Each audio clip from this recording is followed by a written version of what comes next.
JUnit is a habit, not an afterthought. JUnit Advanced Annotations. Lab4 Overview. JUnit Advanced Annotations. The goal of Lab4 is to use advanced JUnit annotations and to use all of them at least once during the course of Lab4 if applicable, because some annotations are only applicable in the context of more advanced concepts covered in later labs, in which case we will annotate them as such, no pun intended. There are many different advanced annotations supplied by JUnit, so we will use each one of them in order to test the methods of our utility library we are writing. The code for the utility library is available from the course's GitHub account at https://www.github.com/ant/GRG-001 JUnit as a habit. You should already have the code for the utility library downloaded prior to Lab 1. No changes are necessary for Lab 4. These are the advanced annotations provided by JUnit. Add parameterized test, add value source with overloads, add null source, add empty source, add null and empty source, add enum source, add method source, add CSV source, add CSV file source, add argument source, and more on the next slide. Add repeated test, add test method order, add test instance, add timeout, add test factory, add test templates, this one for later labs, add nested, add display name generation, add tag for later labs, add temp dir, add extend with for later labs, add register extension for later labs. Some of these annotations are of course applicable to more advanced concepts in later labs, so we will mention them and pass in this lab, and we will apply them in later labs. Let's keep on going strong. So today we are going to start lab number 4, and with lab number 4 we need to do a little bit of preparation because it will explore certain advanced annotations, and by extension we will have to create quite a few of Java class files, .properties file, CSV files, etc. Write a few annotations, write a few enums, write a few Java classes, implementing a few interfaces of the framework. So let's get ready.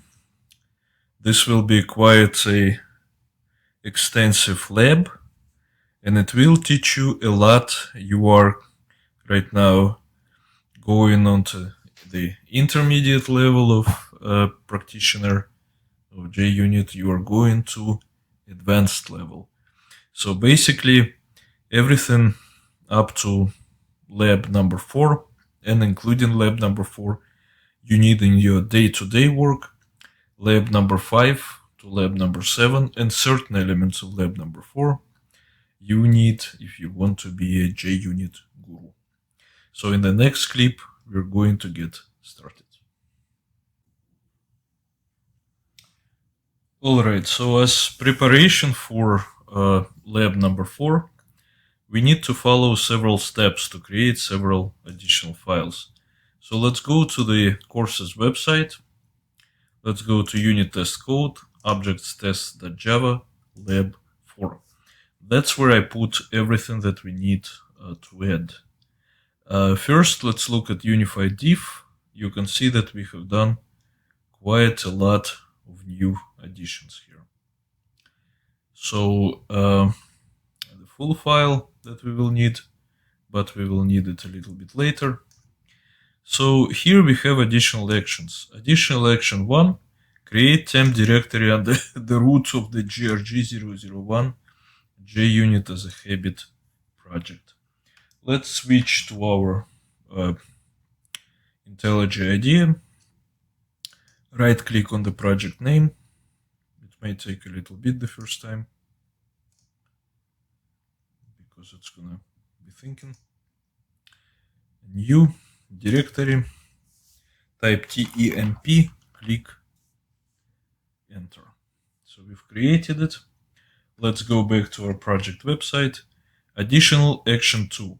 Create additional files required for Lab4. tech.getRealGood.util.auxil package within test folder. So here we have 1, 2, 3, 4, 5, 6, 7, 8, 9, 10, 11, 12 files that we have to create. We have to create 11 files in action 2 and 1 file in action 3. So let's get to it. First, we need to create the auxil package of our main test package. Let's see this tech.getRealGood.util.test.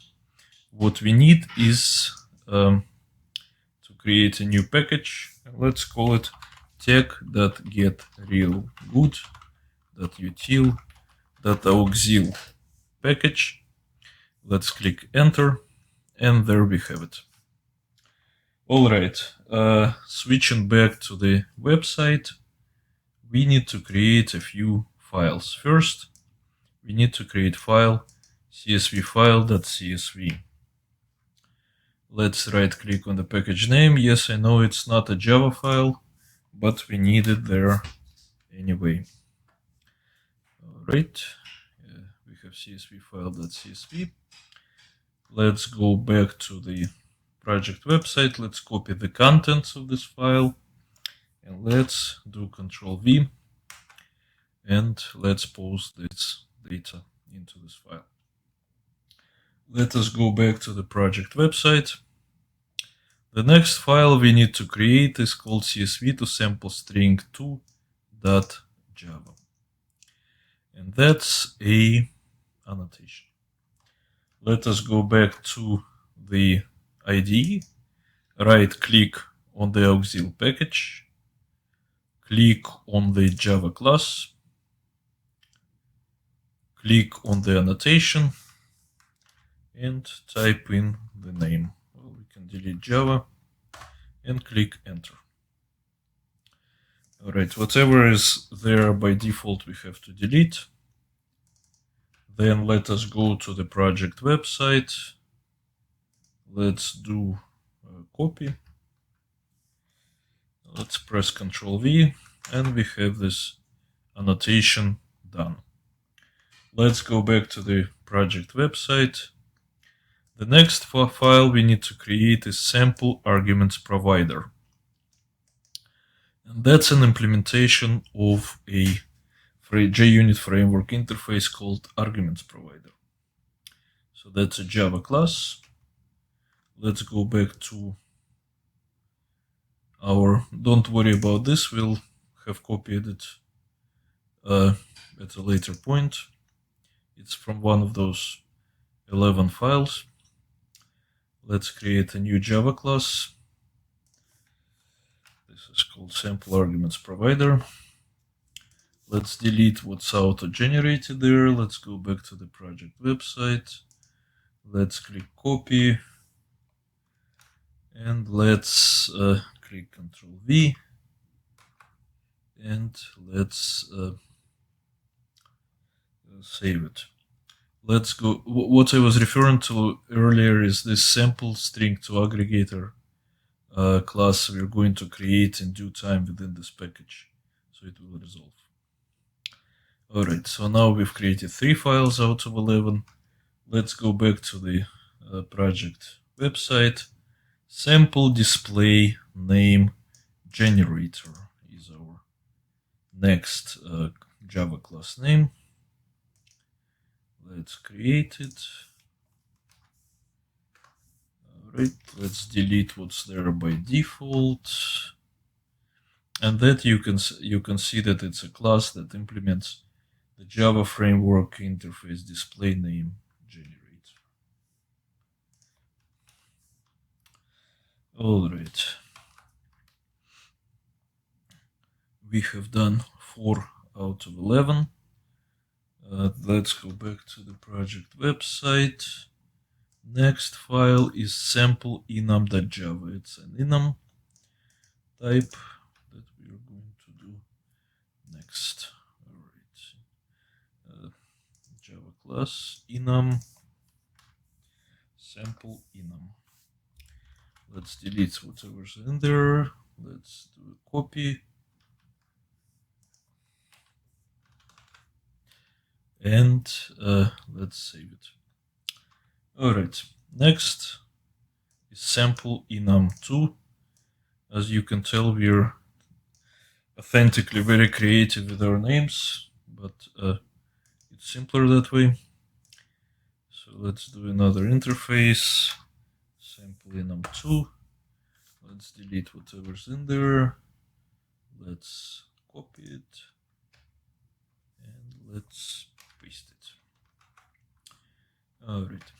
Next is sample enum2 converter class, which extends the JUnit framework interface called simple argument converter. Let's create it. That's a class, so we're good. Let's delete what's in there and let's paste from the project website. Alrighty, and we're done. Alright, next is sample method orderer. The Java, it's a class that implements the method orderer interface that we talked about previously. So new Java class, and we are going to delete what's in there. We're going to copy from the project website. We're going to paste from the project website. Next is a sample string Java class. Let's basically create it. It's a Java class, so we're good to go. I'm going to delete what's auto-generated, and we're going to copy what's on our project website.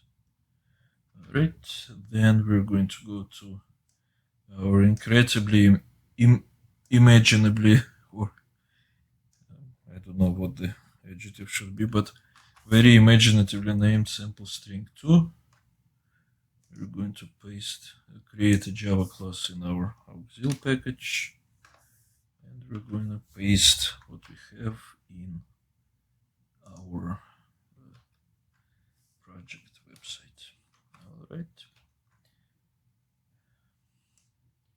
So last but not least is the one we've been missing since the very beginning when we started creating the additional files. It's called sample string 2 aggregator.java, and it implements the arguments aggregator JUnit interface from the framework. Let's create the class. Java class. Let's post what we have to post there from the project website. Copy it, and we're good to go. Alright, you see here it resolved it, so we don't have it any error there anymore. So we've completed step number 2, action number 2.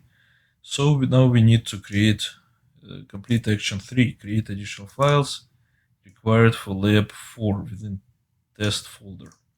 And that's our JUnit -platform.properties file that is essential to really configure the framework in ways which we want it to be configured, if we want it to be configured.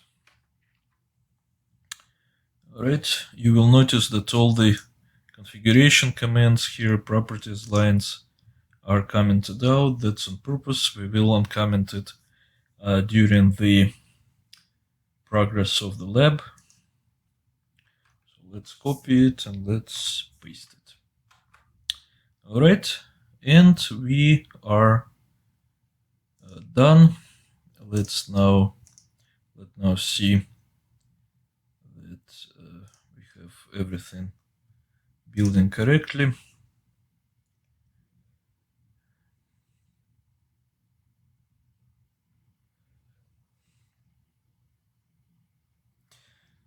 we need to make sure that we are, even though we just added the configuration files, because next step is for us to add the new test classes.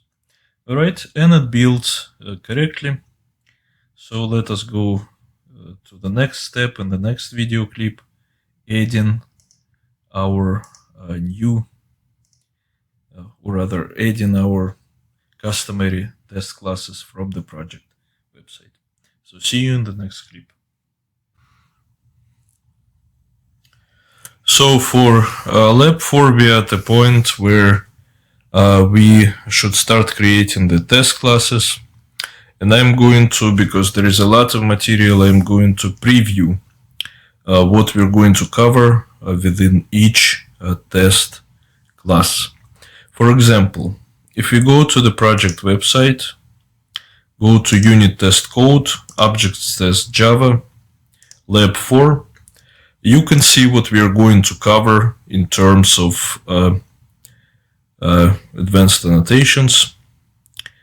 For example, we are going to cover the add test instance annotation, which has two values, obviously test instance.lifecycle.per method and test instance lifecycle.per class. And I'm going to declare a few variables that are going to be very useful when we run this several times to see how these different lifecycle instantiations work for the test class, for the main test class, and also for inner test classes, for nested test classes. And then we are going to cover the add repeated test annotation in various overloaded types or various types of in which we can name the repeated test. And also remember, we are going to use the add nested annotation, which is strictly speaking covered here in Lab 4. Alright, so that's what we are going to cover in the objects tests.java test class. Let us go next to strings tests.java.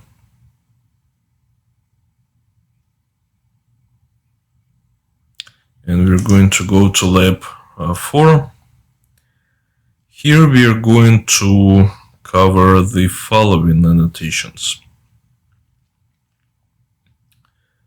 We are going to cover the parameterized test annotation.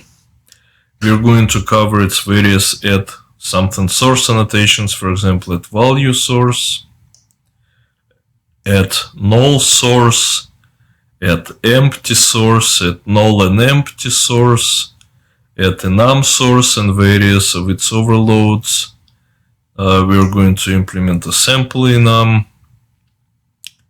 as well, which we already created. Various other overloads of add enum source annotation. Then we're going to implement the add method source annotation with the static method called generate strings, which I saw somewhere here. All right. Then after the add method source annotation, we are going to cover add CSV source, add CSV file source, add argument source, where we are going to implement the sample arguments provider.class, various other add value source annotations, enum source.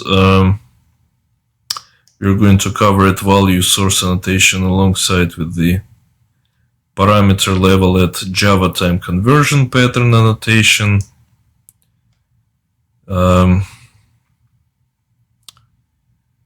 And so on and so forth. We're going to cover the arguments assessor interface. We're going to cover the at aggregate with parameter level annotation, and so forth and so on. We're going to cover the custom annotation we're going to create by using meta annotations, etc., etc., etc. So this at mathstests.java class is fairly involved. I'm sorry, at strings-tests.java class. Then we're going to go to mathstests.java class, and also we're going to go to lab number 4. And here we're going to cover a few more interesting advanced annotations. First, we're going to cover the add timeout annotation that we're going to apply to lifecycle methods and to unit test methods. Then we're going to cover the add test method order annotations with various parameter values that it takes. Add order annotation we're going to cover that relates directly to the method order.order annotation.class. We're going to cover method order.alphanumeric.class, method order.random.class, and we're going to roll our own method orderer. It's an implementation of the method order annotation. It's called sample method order.class that we already created in the previous video clip. Then we're going to utilize the add test factory annotation, probably the most powerful annotation within the JUnit Jupyter runtime.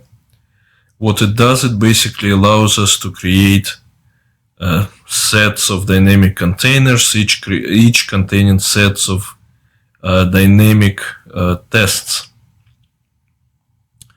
And when we write a unit test, the usual way what we're writing unit tests statically. So the runtime will go, parse our source code, compile it, and then run our statically written unit tests.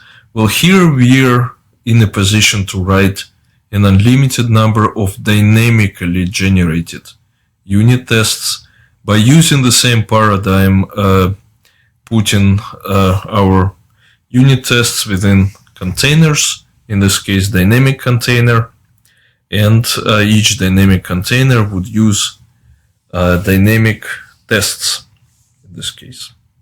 So, and we can get our source for the unit tests from wherever we want, a web service, a database, NoSQL, data store, I don't know, orbital space station, so to speak, wherever we want, from wherever we want. And here we are going to explore the numerous ways that we can write these dynamic test factories, tests. All right, there's quite a lot of it. Let's see. All right, so we're using the dynamic container class here. We're using the dynamic test class here, etc., etc. All right, let's wait a second. In the next test class, collections tests, we're actually not doing anything related to Lab4, and it's just provided here for consistency. In fact, you will notice if you were looking really carefully in this unified diff files that I included some modifications of the assumption methods from the previous lab. They just didn't, these modifications didn't find their way into the previous unified diff files, so I put them in this file. So just a minor snafu there. All right, and arrays tests test class is the same. It contains nothing related to Lab4 and is provided here only for consistency. So thank you for your attention on this video clip. In the next video clip, we'll go ahead and we will create the test classes. And in the video clip following, we'll get to objects tests.java.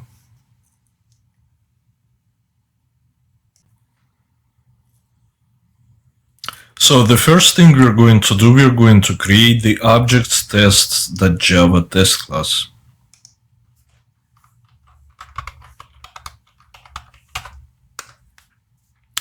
Alright, let us delete the auto-generated code. Let us go to the project website, unit test code, objects tests.java, lab4. Let us scroll down to the complete code for the file. Click copy. Go back to IntelliJ IDEA and click Ctrl V. And so we have the code for this file pasted into the class. Let us check that everything compiles, and moreover that all the unit tests run okay. Normally I would leave it for the end of the video clip. However, in this case we're also dealing with about 12 additional files of various types, so we need to check right away. Alright, it will build using end, and then the JUnit runtime will run the unit tests. And there are quite a few unit tests, remember, because we are using the repeated test annotation here.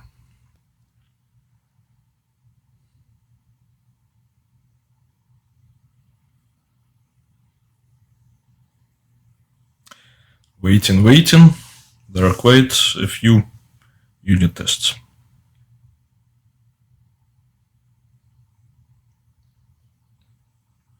Alright, everything runs fine. The first annotation we're going to explore within this test class is going to be the add repeated test annotation. So the first instance of the add repeated test annotation we encounter is the simplest one. It basically says repeat the following test an X number of times. In this case, 100 times. So let's run it and see what the output shall be.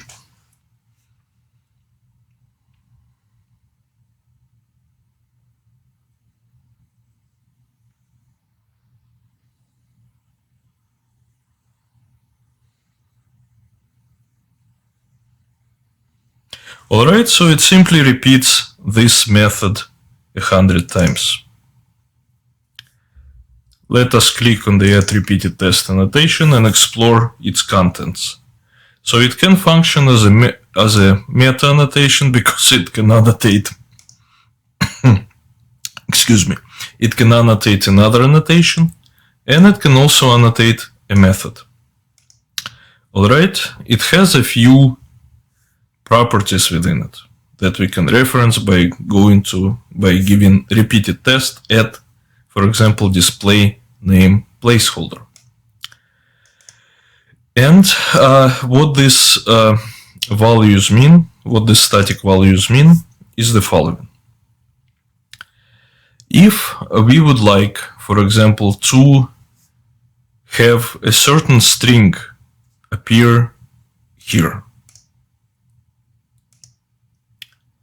what we need to do, we need to give one of these variables, or we need to create a custom string that will describe what is happening while an iteration or a repetition is run.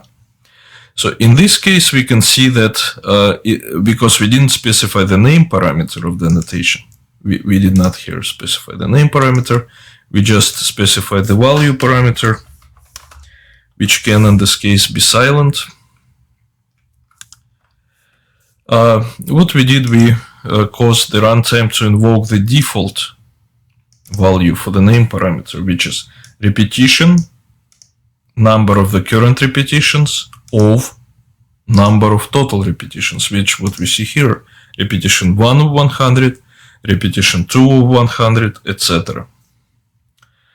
So, but if we wanted, for example, to have the method name included, then we can provide the property of the name property as well. For example, as here, at repeated test, value equals 100 and name equals repeated test dot long display name. And let's see what happens when we run it.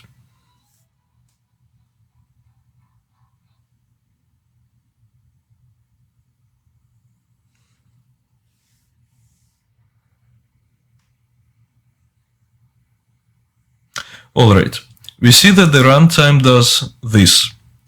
It outputs the method name, 2 columns, and says repetition, number of repetition of the total number of repetitions. For example, repetition of 1 of 100, 100 of 100, etc. So let us take a closer look at this static variables of the notation. So when we specified long underscore display underscore name, we invoke 3 placeholders. The display name placeholder, which outputs the name of the method being run, current repetition placeholder, which outputs the repetition that is currently being run, of total repetitions, that is the number we specify in the value parameter. We could also use short display name, in which case it is the same as the default property. Or we could fashion something of our own, in which case we could use these 3 variables: display name placeholder, current repetition placeholder, and total repetitions placeholder. For example, our next test method does exactly that. Let us run it and see what happens.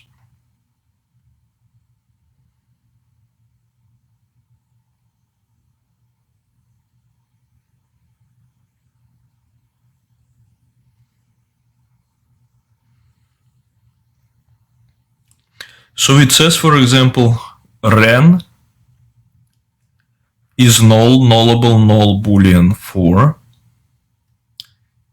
1 out of 100 times, as in here, for example, etc. So we can fashion out something which is custom by using the repeated test annotations variables. However, we don't have to use the variables. We could just go ahead and use the placeholders directly, as in this case.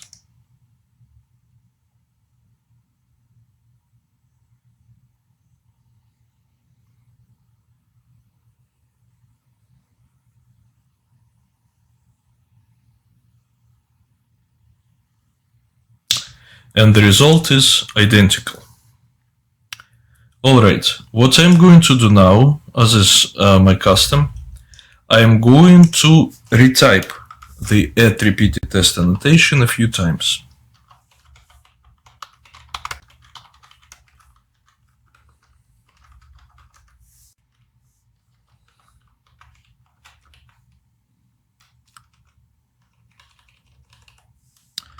Yes, I know it is kind of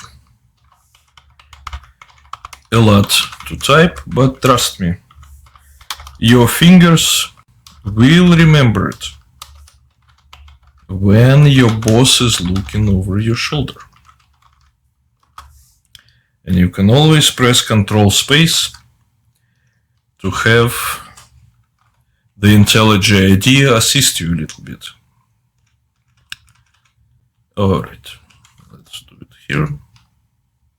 Oh, I didn't run this test. Let's actually go ahead and run this test. Alright. This will just output the equivalent of if I didn't use the name parameter at all.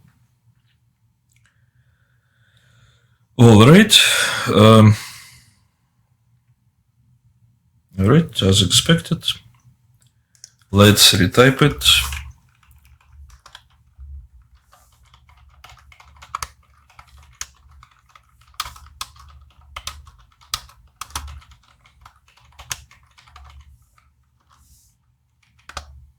All right, and we're good to go.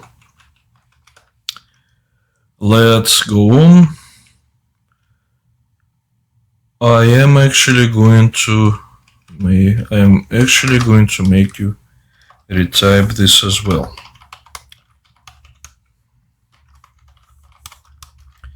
Just because oftentimes you don't want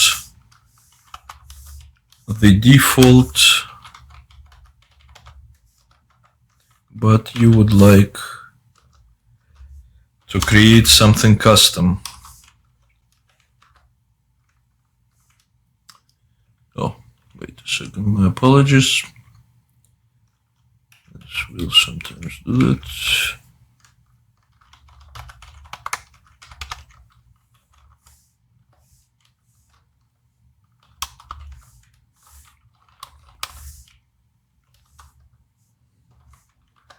It's okay if it's a little bit differently, if it looks a little bit differently, as long as functionally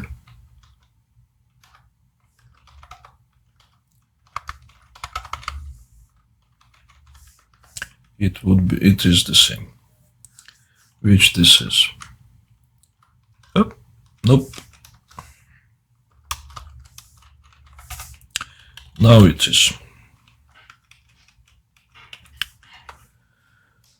All right, and last but not least, I'm not going to comment it out first because it's multiple lines.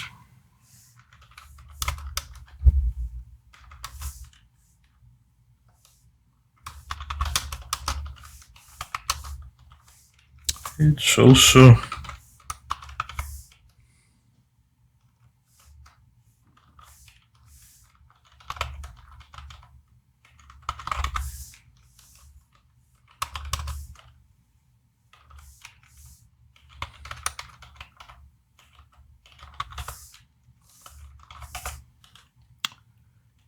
nice to know how to fashion it out of the actual placeholder values. Alright, and we are done with the repeated test annotation. Use add repeated test annotation for cases where you need to run the test more than once.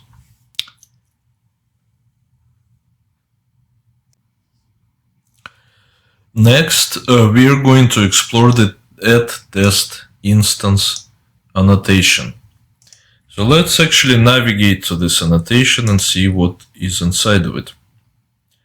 It's an annotation that can be applied to a type, such as a top level class or an inner class, and it contains a static enum lifecycle that contains two values, per class or per method. And per method is the default. So if no add test instance annotation is provided, for example like this, then the default value is per method, which means that each unit test method within the top level class or even its nested inner classes gets a fresh copy of the top level test class. And it gets instantiated just before the life cycles for a particular unit, life cycle methods for a particular unit tests are run.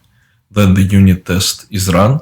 Then the life cycle methods are again run, such as before all, before each, then unit test, then after all, then after each. And then the test class is torn down and this process is repeated for each and every unit test within the test class, including the unit tests within its nested inner classes. For example, here we have no unit tests within the top level class, only lifecycle methods. But we do have unit tests within nested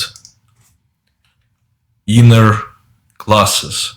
And for each of those, a new instance of the top level class is created.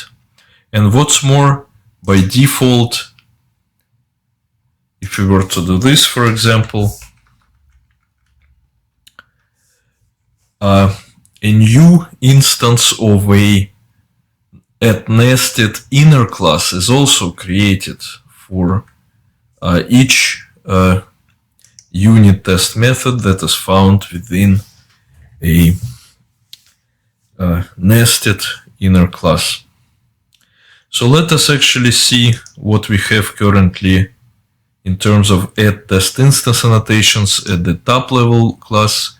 So I've commented all of it out. At our first add nested inner class, I've also commented it out. And for the second one, I'm also going to comment it out, just as if everything exhibited default behavior. And what I've done, just to show you exactly how it works, I've created a static integer in the top level class and a inner integer in the an instance integer also in the top level class. What's more, I went ahead and I created an instance integer in the one of the nested inner classes. And what I'm going to do, I'm going to create another, and please follow along with me. I'm going to create another instance integer in our second at nested inner class. And what I did here, I basically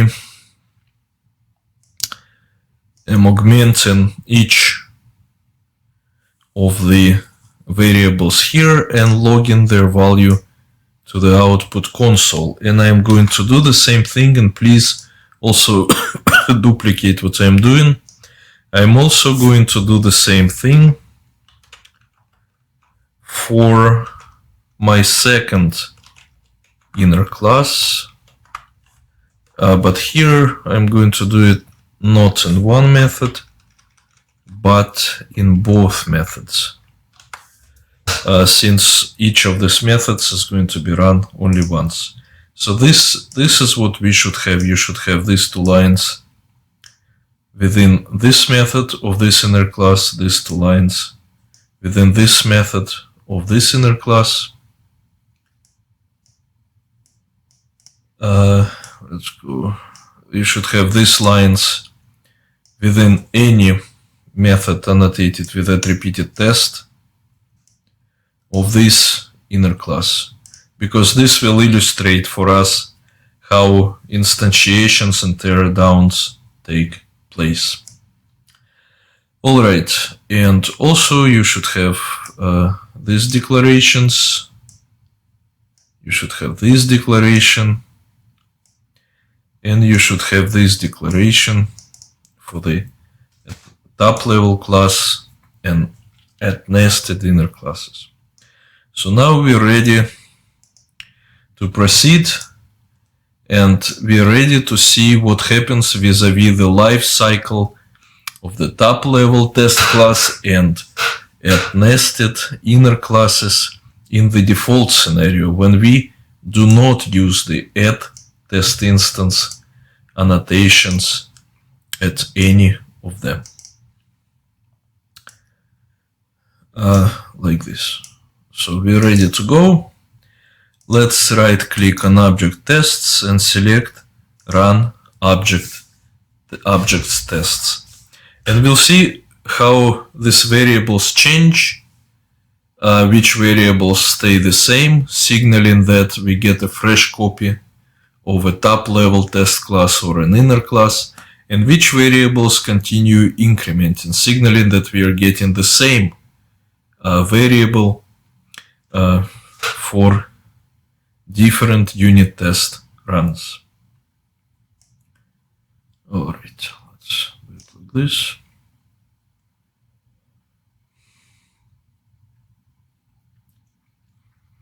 Alright, so first order of business is objects tests. And let's go to this. The first one we're going to run is not null, even though it's second in our code. This happens because the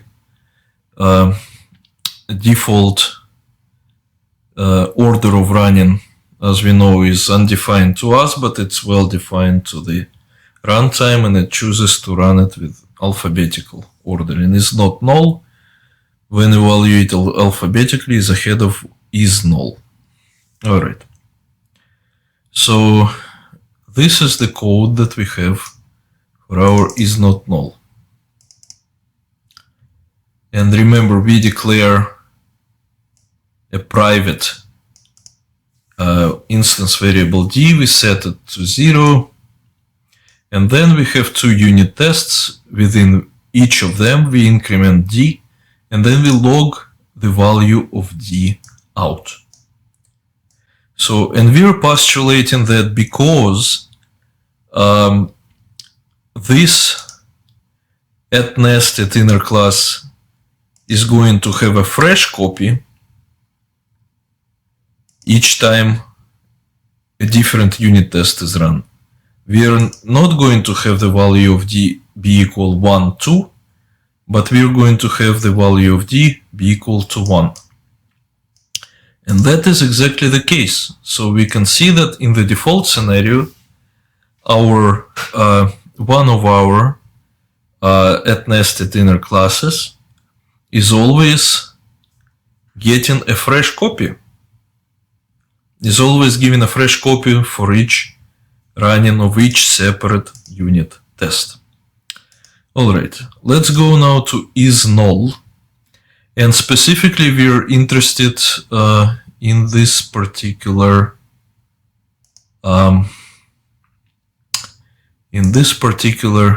case. We're interested,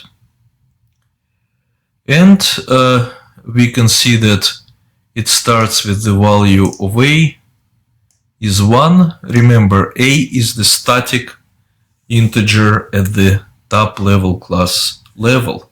So we're postulating it should always be incremented by 1, irrespective of what happens to other variables. And that is indeed the case. You can see that it is 2 here, 3 here, 4 here, 5 here, etc. So if it is static, the virtual machine has loaded the class definition, it instantiated all the static variables, and it does not load and unload the class definition. So the class definition remains the same, and whatever static variables we have declared will be properly augmented for each individual unit test that we run. However, the b variable, which you recall is the instance variable on the top level test class, we would expect in the default scenario, which is per method lifecycle instantiation semantic, we would expect it to remain at 1, irrespective of whatever run we are experiencing. And that is exactly the same. Moreover, we would expect the instance variable c declared as an instance variable of the @nested is null inner class to also remain 1, because not only our unit tests are going to get a fresh copy of the top level test class, they're also going to get a fresh copy of the inner class that they belong to. Now remember, the way we are doing it, we don't have any unit tests at the top level. That's just our choice that we did. If we had a unit test at the top level unit test would just get a fresh copy of the top level test class. But because all of our unit tests are contained first and foremost within the top level test class, and then they are moreover contained within a nested inner class, they must get a fresh instance of the top level class and a fresh instance of the nested class, which is exactly what we are seeing by scrolling through the iterations of our unit test. And of course, we could have done it by looking at different unit tests, for example. However, it is simpler and more compact to take a look at how it works for a unit test annotated with add repeated test, because essentially it works like a set of different unit tests. So that's exactly how it is, and here we would expect our variable a to be equal to 100, and variable b to still be equal to 1, and variable c to still be equal to 1. So we have reviewed the default case of how it works. And we can basically also uncomment our per method semantics, and we can verify that it is in fact the default case. So let us see how it will work.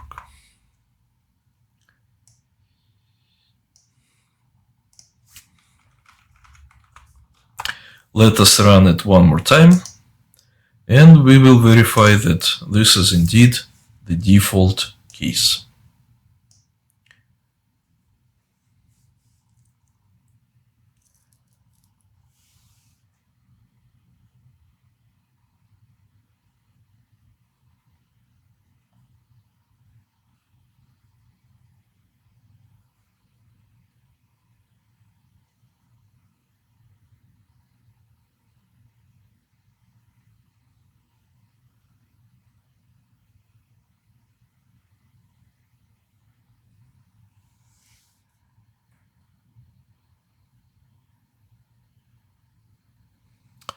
Alright, so let's take a look at the add_nested class is not null. We still get the variable d equals 1 and variable d is equal 1. Let us go now to is null nested class, and let us see how it works here. We still have 1. Let's actually do it like this, it's more readable. 1, 1, 1, 2, 1, 1, 3, 1, 1, 4, 1, 1, 5, 1, 1. And here, if we were to go to the iteration number 100, would be 100, 1, 1. Now, obviously, we have proven that this value is in fact the default value which the runtime accepts. Now, let's do something a little bit more interesting. And let us activate the per class semantics. And let us see how it will work. And here we are going to have to basically we are going to have to comment it out. And let us see how it will work now. Let's again do run objects tests, wait a few seconds. And let's see how this new setup will work, where the top level class is going to be on the per class lifecycle semantics, and the @nested inner classes are not annotated with anything.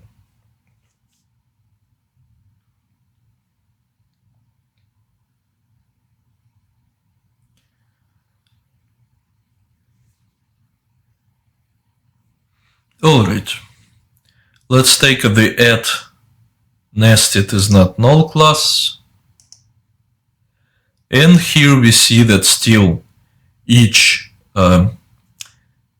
unit test of this @nested inner class gets a fresh copy of the @nested inner class is not null, even though the top level class is now annotated with the semantics that that all unit tests get the same copy of the top level inner class.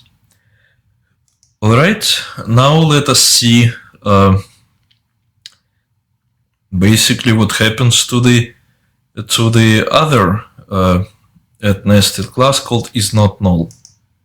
So here we have the value of a, which is the static variable for our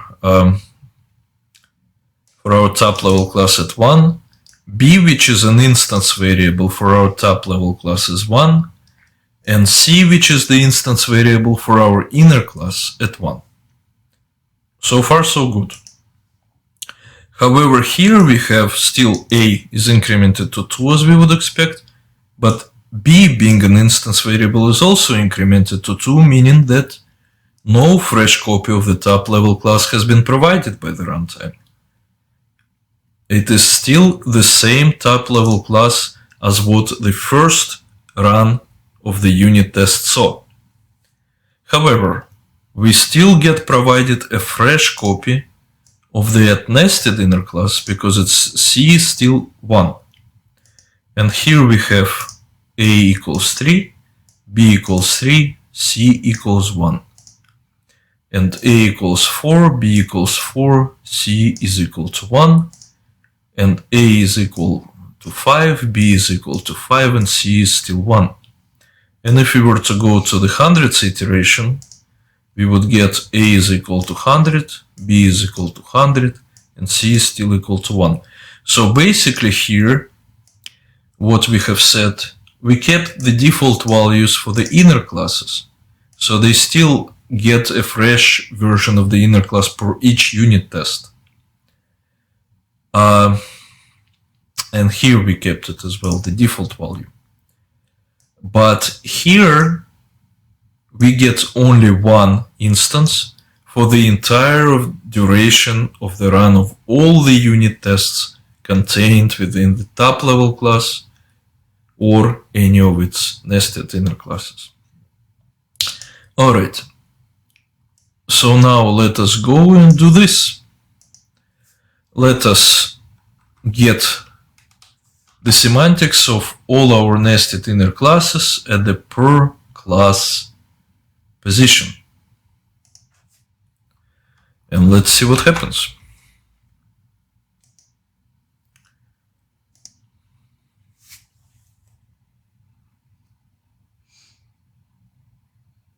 We have to wait a few seconds, and then we will be able to see how the variables behave.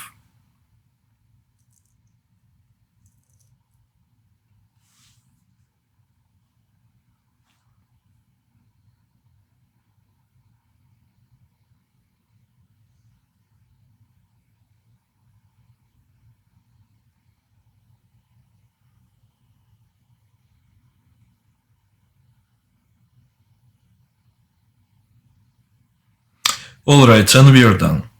So now what we would expect is that we would expect, for example, for the excuse me, @nested class inner class is not null, we would expect d to be equal to 1 here and d to be equal to 2 here, which is exactly the case, because now not only we get the same top level test class for each of our unit tests, but we also get for unit tests located within a nested inner class, we get the same copy of the nested inner class, which is what we are seeing. Alright, let us go to the other nested inner class. And what we would expect here is A to be equal to 1, B1, C1. And here we would expect them to be equal all to 2, which is exactly what we're getting. So the isNull nested inner class is not torn down and instantiated anew for each new unit test. And here they're equal to 3, to 4, to 5. And here they're equal to 100 each. Alright, having done this, we have only one more permutation to check.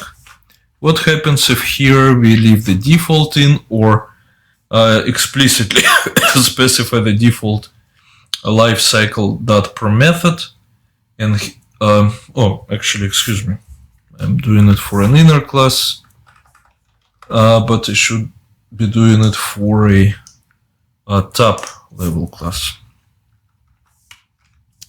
Here we're going to have a perMethod, and here we're going to have perClass, and here we're going to have perClass semantics. Let's see what happens.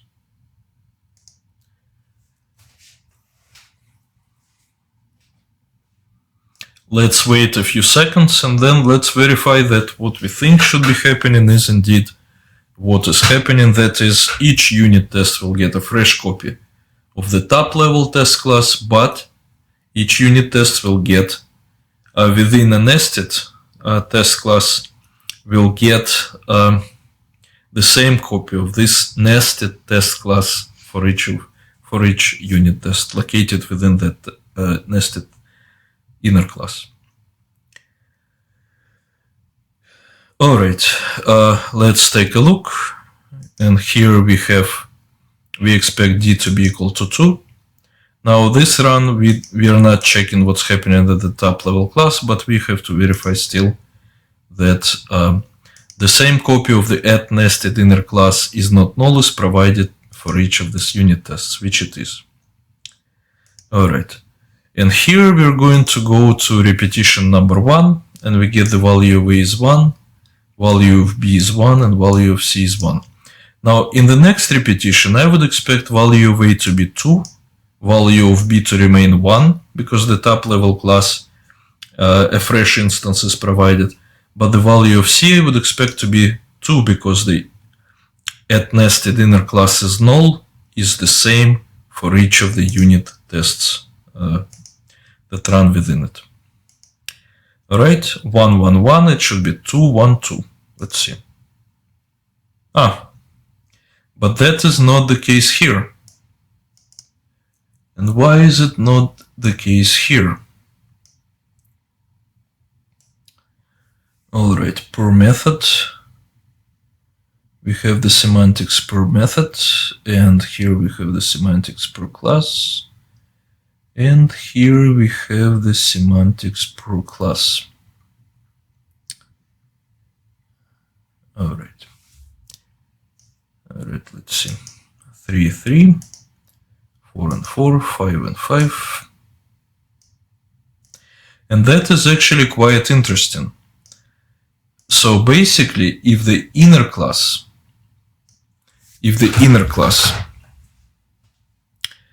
is set to a perClass semantic, but the top level class is set perMethod semantic, then still, if you're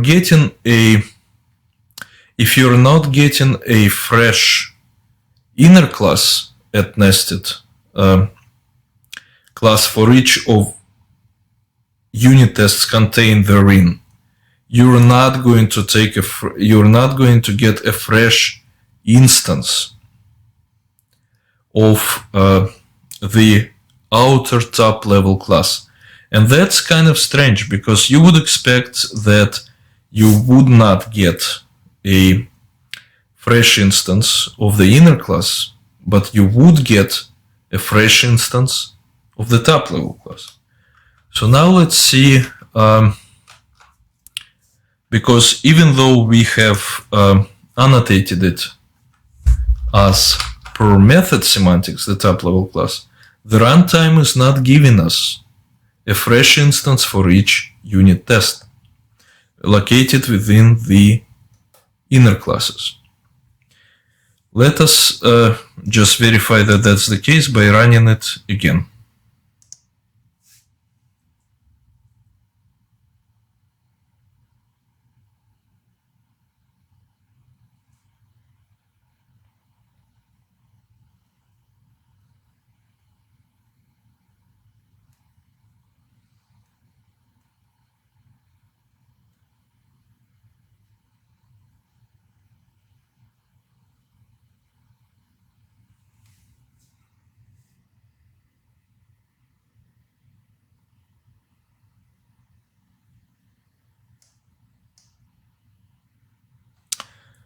Alright, so 1, 1, 2, 2, 2, 3, 3, 3, 4, 4, 4, 5, 5, 5. And that's obviously a very special case that where the runtime does not behave according to what we think it might behave. So let us do one more test because we must. And let us do the following. Let us copy this unit test and let us place it within the top level class. And here we have to remove the __1. And here we will see how it will behave. All right.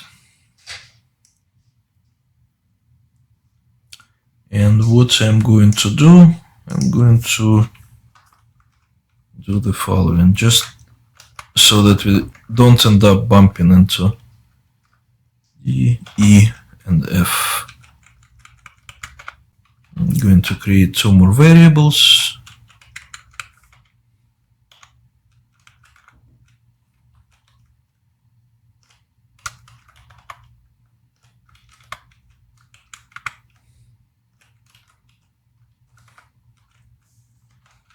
Alright, so we've set up one more test to see how a unit test located within the top level class will behave in this scenario. So first let's run it alone and see what happens.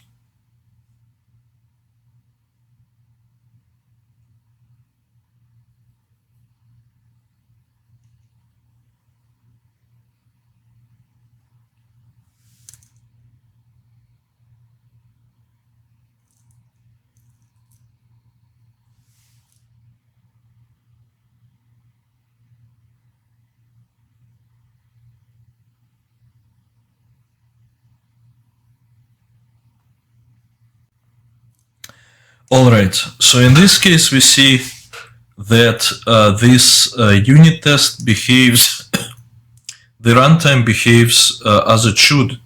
So the static variable is incremented, but the instance variable signifies that we're getting a fresh instance of this top level test class for a top level unit test method.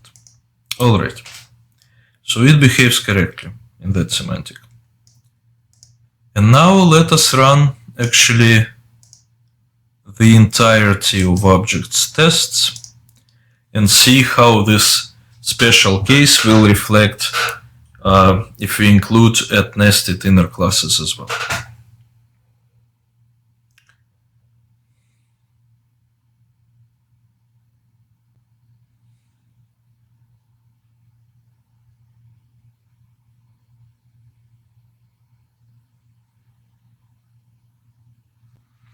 Alright, so we have one top level unit test and two nested inner classes. Let's see what happens within the top level unit test. E is equal to 1, E is static, F is equal to 1, F is instance. And static is 2, F is 1, instance is 1, static 3, instance 1, static 4 instance 1, static 5 instance 1. So if we have this scenario where we have a top level test class that is has per method lifecycle, then top level unit tests behave correctly. However, let's take a look at what happens for unit tests which are included within nested inner classes. In terms of themselves, and remember we have set it to just a second. We have set it to per class lifecycle. It behaves correctly. And for isNull, it also what happens for the inner classes for this very rare kind of permutation of special case is that the inner class, the life cycle of the inner class informs and controls the life cycle of the top level class, as we found out. Alright, so we have seen all the permutations that we need. We have seen the workings of this annotation within all the possible permutations for the top level test class, for the inner classes, including permutations that you're likely to never have come across in your professional career. And in the next strings tests.java video clip, we're going to review some more advanced annotations. Thank you for your attention, and I will see you in the next video clip. One more thing we have to do before we actually proceed to the next video clip is we have to create these annotations by hand.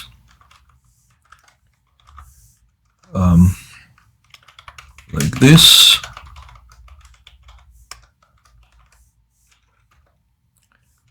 Right. That's what we have to do. A few times we have to do this.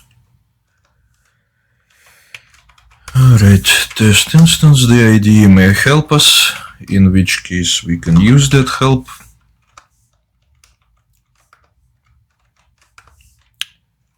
And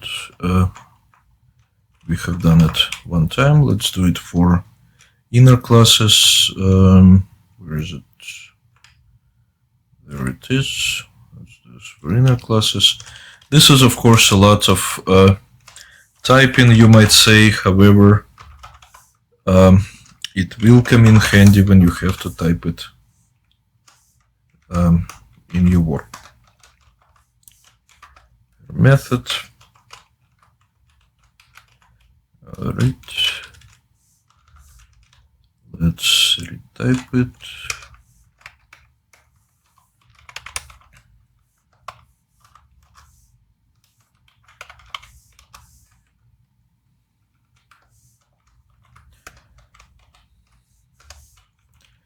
Alright.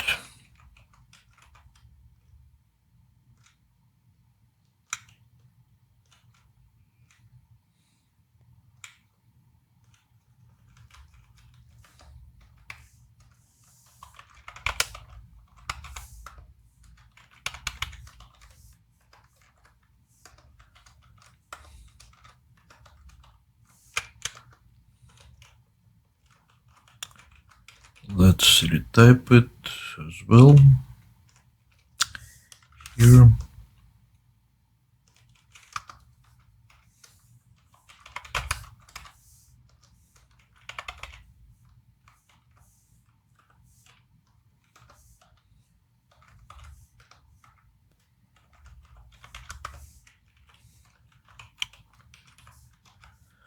Alright, so we have completed retyping it. And insofar as why would an inner classes per class semantics cause our outer classes per method semantics not to work, in other words, we would always get also the top level class to be the same between unit test invocations of the inner class with per class semantics.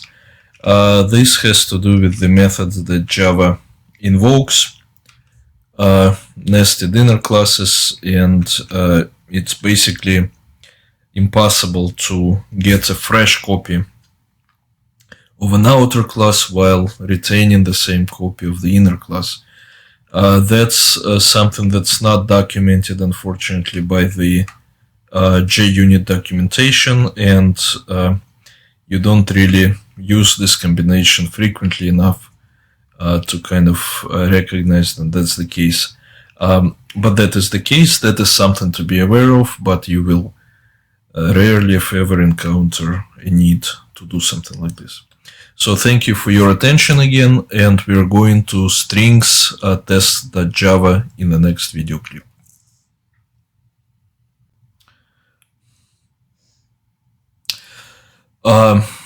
In addition to all the permutations of the add test instance, test instance annotation, it allows us to use add before all and add after all in a non-static context, provided we set the life cycle to life cycle per class. And let me demonstrate this. I'm going to set the life cycle to life cycle per class, and I'm going to remove the static nature of this add before all and add after all methods, and make them, and I'm going to make them instance methods. And let's see whether this works correctly when we run the unit tests. This is a very interesting feature of the lifecycle methods annotated with add before all and add after all. I don't expect you would, unless you particularly need them to be instance, I don't expect you to use it all that often. And you can see that our runtime happily obliges us when in fact we are using them in an instance context.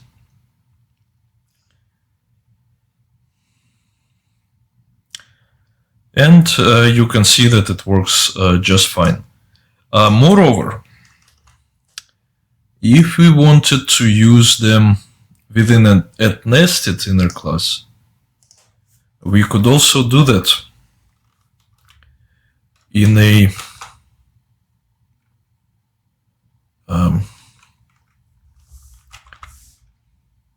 well, setup. I have to rename them, as you can see.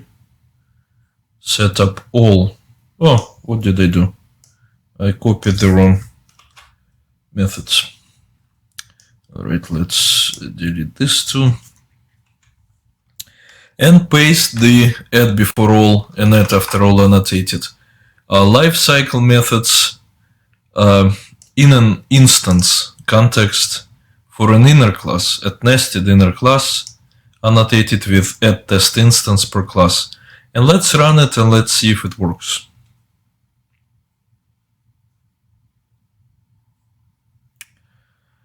Again, we have to wait for a little bit of a build, and that is something that Maven or Gradle handle so much faster, but for our purposes, Ent is okay. Let's see if the runtime happily obliges and runs the test for us, and it does. Except here, of course, we should do is null class, because we have pasted it that way. So let's rerun it. Just for fun, because we already proved that the runtime will work with the add before all and add after all lifecycle methods in instance contexts for top level test class or a at nested inner class if the lifecycle is set to lifecycle.per-class, as per lecture 2, and I believe in lecture 4 we also mention it. So everything works fine. So we could do it like that. Could we do it like that? No, we could not, because inner classes cannot have static declarations. All right. We are all done, and with proving that, but let me just prove that otherwise it does not work. Let's set the lifecycle to per method, and it should give us an error.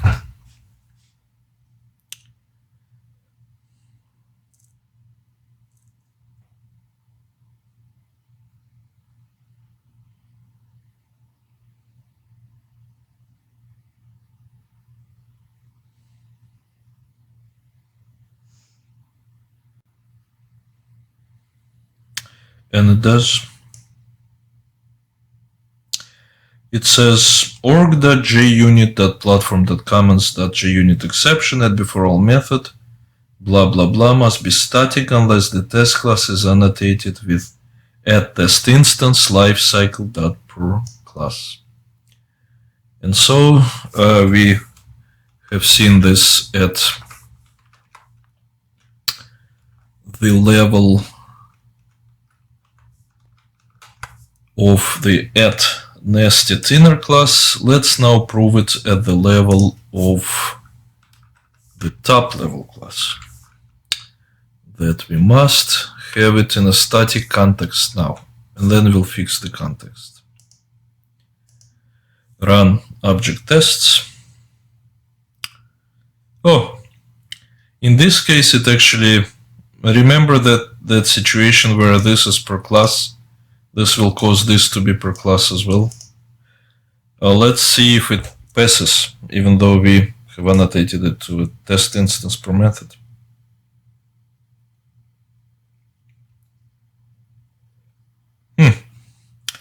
Well, surprisingly, even though the JUnit platform ignores, in this case, remember we had a special case here in one of the previous video clips when we set it to per class.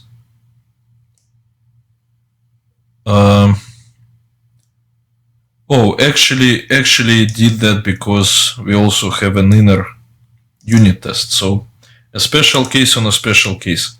So if you set it to per method, it will be very clever to catch any non-static add before all and add after all methods that you have here. But once again, until you have a really compelling use case of which I cannot think of right now, this is a very special case, and just use it in a static context as it was initially designed to be used, and just don't worry about these kinds of scenarios.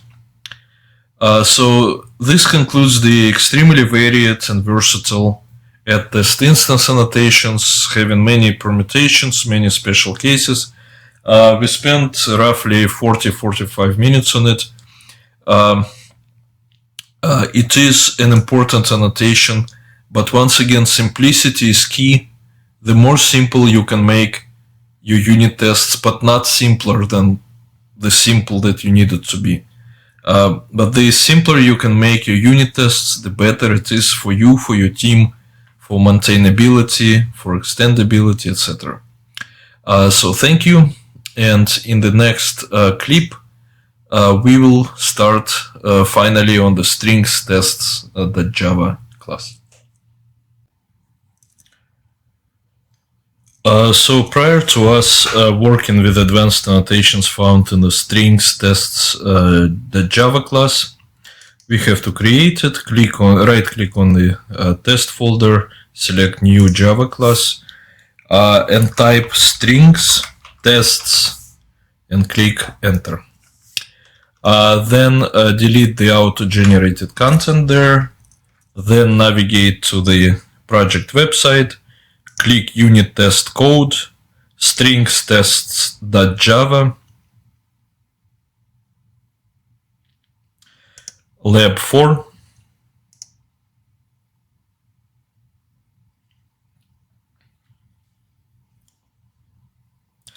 it takes a little bit of time because we're literally talking about thousands of lines of code to be parsed by JavaScript.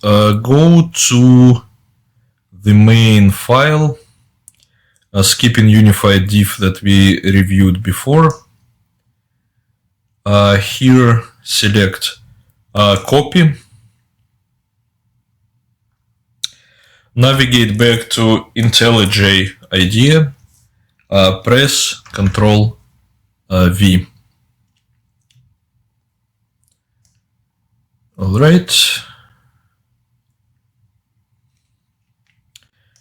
Now let's wait until this file is parsed. And let's go. I made a slight error by pasting this, which is a one-liner, into two lines. It's on lines 624 and 641. We have to just make a very small correction by bringing this text into one line. Let's see as it resolves it.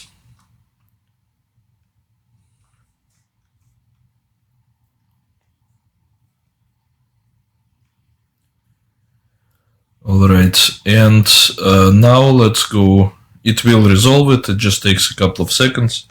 Let's go to what is now line 640, and let us do the same thing here.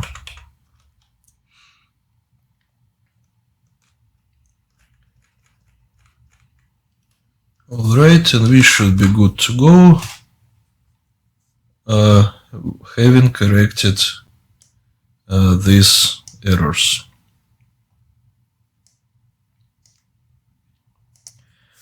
So whatever is within the add parameterized test interface's name parameter should be on the same line, and it is. All right, let's see. And it is. There is an enclosing quotation mark. There is a closing parenthesis.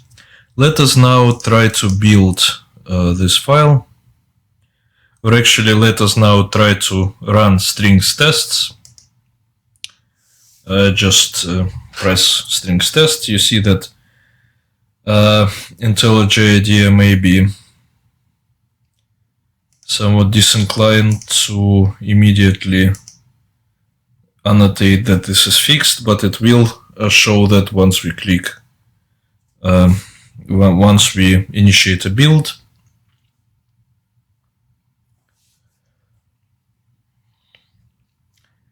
Alright, we have to wait through the end build of the project, including the tests.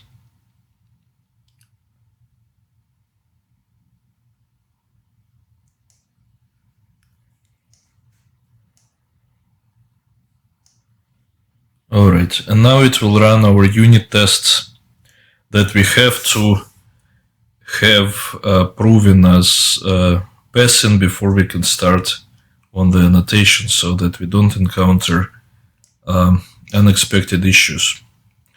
Alright, and we are good to go. And in the next video clip we will get started on further advanced annotations for lab number 4. In this video clip we are going to explore the add parameterized test annotation that is located within the strings test.java test class. So let us open this test class and let us go to line number 374. Right, here we see the add parameterized test used for the first time anywhere within our application. Press Ctrl and mouse click, and we're going to navigate to the decompiled source for the add parameterized test. Let us take a look how it is implemented actually. And we see that it is implemented by using add test template, also in advanced annotation, which we covered in lecture number 4. And ideally we would be able to cover in lab number 4, but it fits better with the add extend with annotation that we also covered in lecture number 4, but we are also going to cover in lab number 6. So add test template and add extend with we are going to cover in lab number 6. It is nice to know though that both add repeated test and add parameterized test annotations are implemented in fact by using a combination of add test template annotation, which is functioning in this case as a meta annotation, and the add extend with annotation, which is also functioning in this case as meta annotation. In fact, in the beginning of lab number 6, we are going to also go to this annotation as well, and we're going to click at the parameterized test extension to review this extension and how it works. Alright, having reviewed the add extend with and add test template annotations, let us close it. And let us focus more again at the add parameterized test annotation source code. You see here that it can function as a standalone annotation or as a meta annotation, and that it is applicable only to a method. You see also that its status is experimental, but rest assured it is stable and can be used in fact anywhere you like. Just like the add repeated test annotation, the add parameterized test annotation has some static variables that provide some placeholders, for example, a display name placeholder, index placeholder, arguments placeholder, arguments with names placeholder, etc., and default display name, which is what gets displayed in this pane by default, like here. I already ran it previously, so I could demonstrate it to you immediately. So it gives the index and it gives the arguments with names. So basically, that is the extent of the add parameterized test annotation, and of course the default for the name property of the add parameterized test annotation is the index and arguments with names concatenated into one string. So basically that is the extent of the source code for the add parameterized test annotation. Let's keep it open for future reference if we need it. And let us go back to the source code for the strings tests.java file. So here at line 374 we see it says add parameterized test.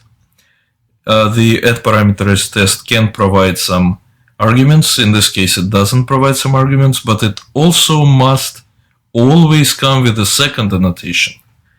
The second annotation has the form of add something source. In this case it's add value source. And it can provide various data types, integers, doubles, floats. In this case it provides strings, but we can provide also different type. Strings, booleans, bytes, chars, classes, doubles, floats, ints, longs, shorts, etc. So we are providing 4 strings, if you will notice, differently capitalized variations of the hello world staple. 1, 2, 3, 4.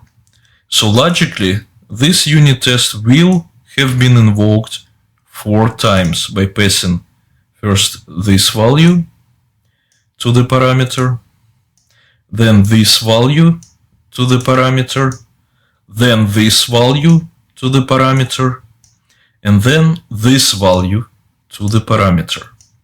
So let us actually run it and see how it works. Let's run just this test, and it will have been invoked 4 times precisely based on how we specified it in our instructions. Alright, and this time is exceedingly lightning fast for some reason. Alright, because I ran it several minutes ago. And so we have this unit test having been run 4 times. You see, the first time we ran with this value, the second time we ran with this value, the third time we ran with this value, and the fourth time we ran with this value. And all it did actually, it invoked the strings.toLower method, passing our string in there, and then compared it that it was properly capitalized to the lower case, decapitalized in this case. So all the tests pass, and basically that is how the add parameterized test coupled with the add value source works. In the next video clip, we are going to do several more add something source, for example, add null source, add null and empty source, add method source, add argument source, etc. In this video clip, we are going to start with line 387 and explore the pairing of add parameterized test to add null source, add empty source, and add null and empty source. Let us begin with the pairing of add parameterized test with add null source. If we had a string, an object, or a collection here, in all these cases, our parameter would have a null inserted into it. Then, as we call strings.toLower, a null is passed in here, causing a strings exception. That is what should happen. Let us see if that is indeed what happens.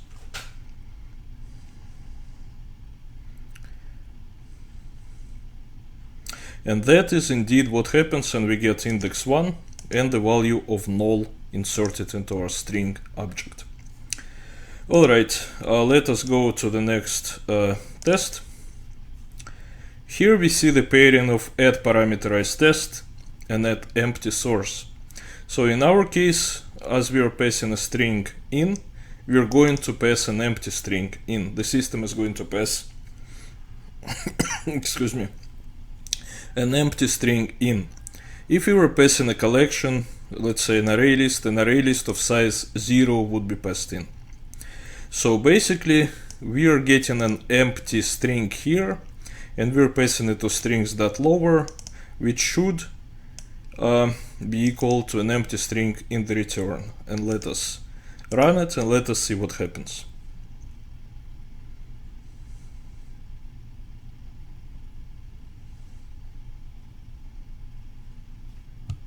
Alright, and that is exactly what happens. The index is 1, and the empty string obviously is no different than the surrounding area.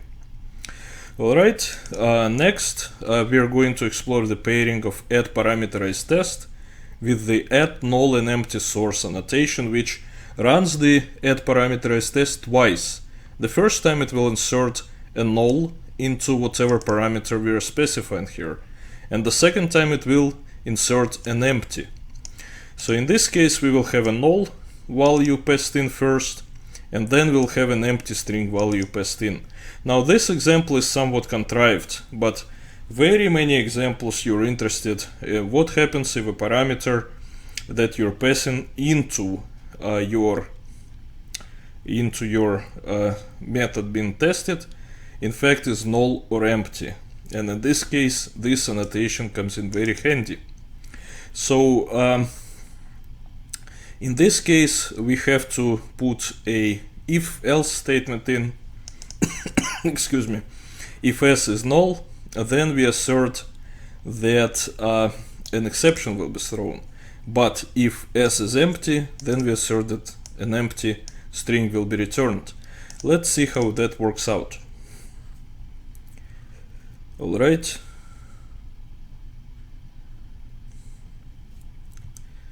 Okay, and so at index 1 we have null, at index 2 we have an empty string. So that is how this battery of complementing annotations work. Add parameterized test at null source, add parameterized test at empty source, and add parameterized test null and empty source. So in the next video clip we're going to be taking a look at other pairings of the add parameterized test, in particular with the various ways we can use add enum source. Next order of business, we are going to explore the pairing of add parameterized test with add enum source. If we click at add enum source, which you see I had already opened, you can see that it is quite an involved enumeration class. It can be a meta annotation and it can annotate a unit test method. It is also marked as experimental, but trust me, it's not experimental already by the volume of usage, and you can very directly and comfortably use it. You can see that basically the value defaults to a null enum class, which is a class with no values. Names defaults to an empty collection or an empty array, whatever you want to say. The default mode defaults to enum source.mode.include, and you can actually filter on the values of the enum by using its static enum mode contained within the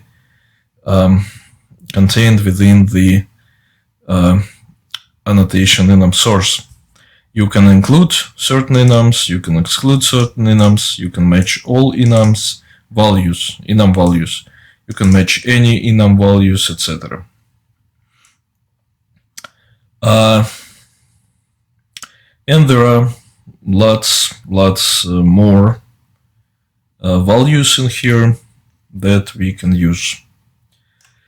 Alright, I'm not going to go into a lot of details on those because you're not very likely to use it in detail, or if you use it, you're likely to use it in a wholesale way by using one of these four values. Alright, let's go to strings-tests.java. Here we are basically saying that we are going to invoke this unit test multiple times based on all the values within this enum. In this case it's 1, 2, and 3. So we would expect this unit test to be invoked 3 times in a row, and we are just asserting that once we convert an enum value to string, that is, we get strings of 1, 2, and 3, that our unit test will not throw anything. So let us explore what happens.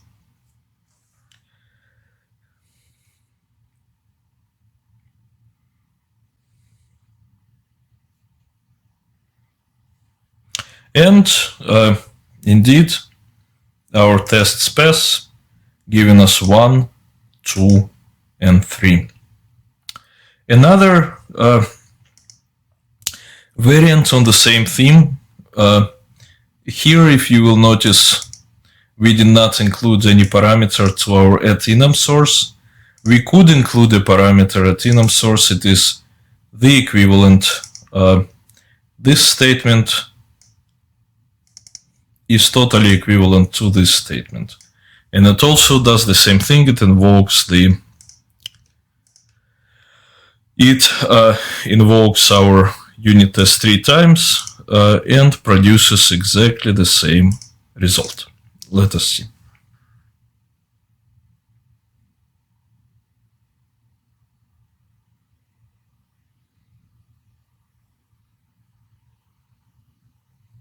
All right. So in this case, it defaults to this, and in this case, we explicitly specify this. Specify something else here, like interface, for example. All right. Let's go to the next pairing. Add parameterized test, add enum source, and a list of names of 1 and 2. So in this case, our enum is going to be invoked twice, matching on 1 and 2 values. Let us take a look at this.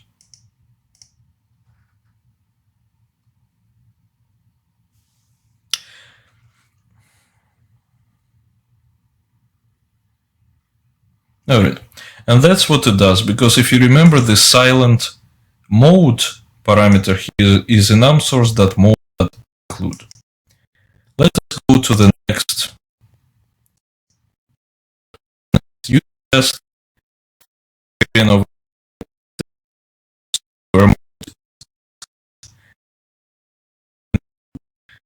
our sample enum of 1, 2, and 3, we are going to have excluded 1 and 2. Let us press it, and let us see what happens.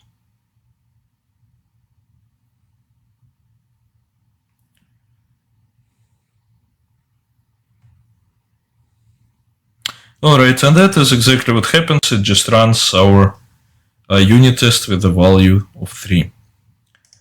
The next unit test, we are using the match any matcher for the enum source mode, and we are saying run anything that matches the name 3.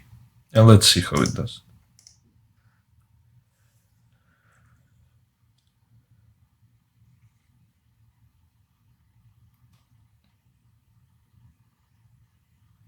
And that's exactly what it does. It picks our enum value 3 and it runs it, and we have to run it only once. Alright, let's go. Oh, actually, for now we are done with the enum source annotation. I think we are going to see add enum source further down the list, but for now we have gone through, I believe, 1, 2, 3, 4, 5, 6 add enum source annotated and paired with that parameterized test unit tests, and we have sampled how it works, and we have come at a pretty good understanding of the add enum source.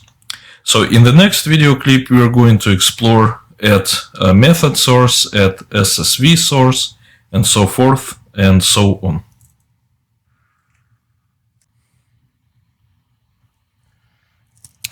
In this video clip, we are going to explore the combination of add parameterized test and several other add something source annotation, starting with the add method source. You can see here at line 496 this combination, and you can see here that we're given the fully qualified name of the class in which we are providing this method and the name of the method. And in fact, if we click on it, it will take us to line 30 of this test class strings tests, where we chose to implement our private static final method generate strings, which returns a stream of strings. And you will notice that it returns hello world, hello world, hello world, hello world 4 times. So it bears to say that we are going to actually use this method 4 times. Oh, excuse me, here it is, 497. All right. The method will output 4 strings, which are going to be in turn passed to this variable, and going to have invoked strings that lower on them, and we're going to compare, and hopefully it will pass that we assert equals, that it's all converted to lower strings. So let us see what happens.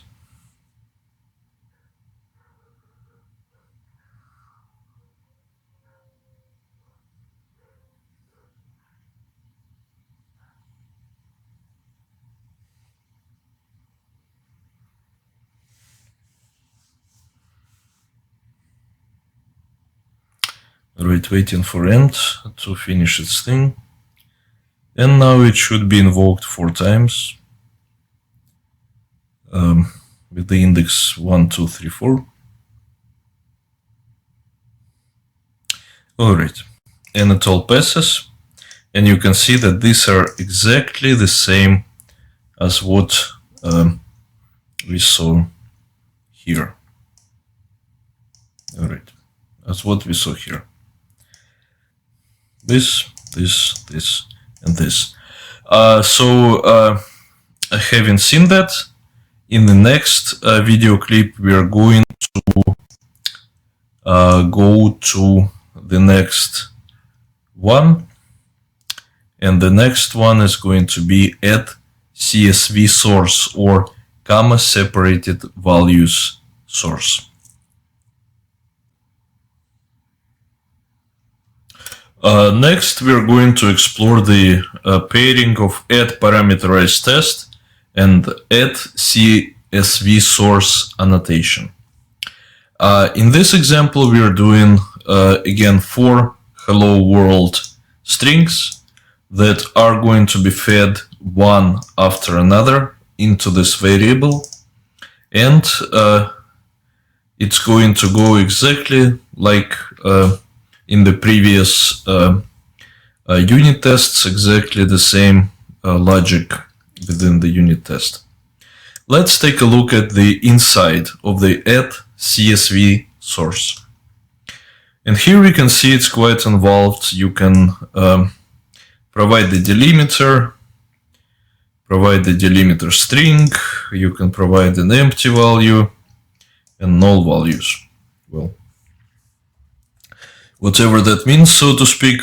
However, what it does use, it uses an annotation that we will explore later, called that argument source.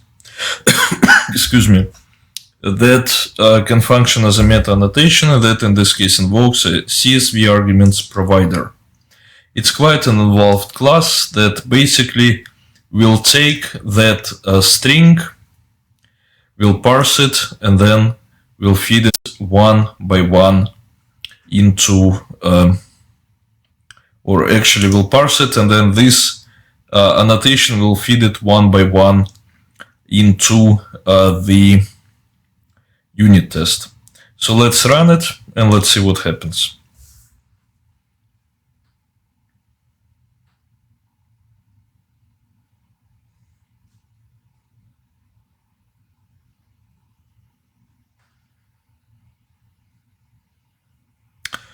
Still waiting. At some point it will expunge the code from memory, and we'll have to reparse everything, rebuild everything, and then rerun everything. Obviously. Alright, we can see that it does exactly what we said it would. This concludes the study of the add CSV source pairing to the add parameterized test annotation. In the next video clip, we're going to explore add CSV file source. Please navigate to line 520 for a pairing of add parameterized test and add CSV file source. So basically this pairing allows us to get the data from a CSV file. And let's take a look at CSV file source. Annotation, which can serve also as a meta annotation or can be applied to a method. Has a resources property, encoding property, line separator property, delimiter property, and other properties. Num lines to skip, empty value, excuse me, null value, delimiter string, etc. Most of these are of academic interest only because you're not likely to use them all that often. However, you will notice that it provides its data by using a add argument source, which functions as a meta annotation in this case, and using CSV file arguments provider, which is quite involved. It basically goes to the specified file, gets the data, and then let's actually close this.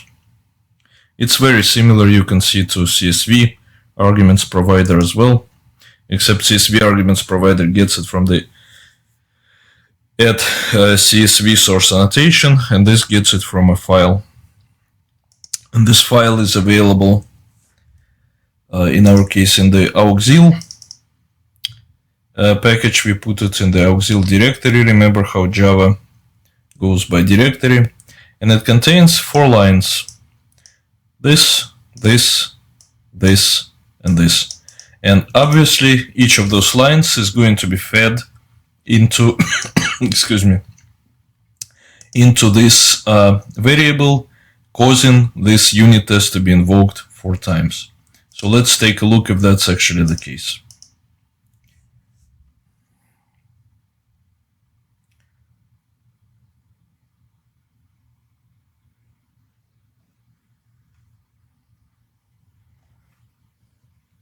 Alright, and that is actually the case. Let's modify our file now. Let's add a 5th line.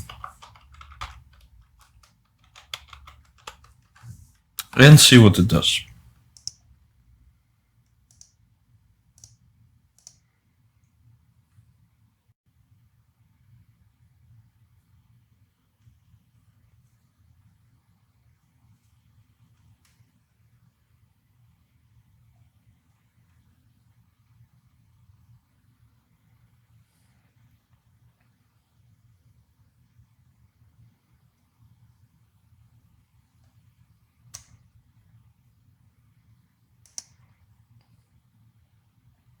Alright, and it runs it 5 times. So as you can see, this is probably, along with the add method source, this is probably the most useful annotation for feeding a gigantic amount of data and unit test data permutations into a unit test. We could put however many lines we wanted to, and it would oblige us by running all of them.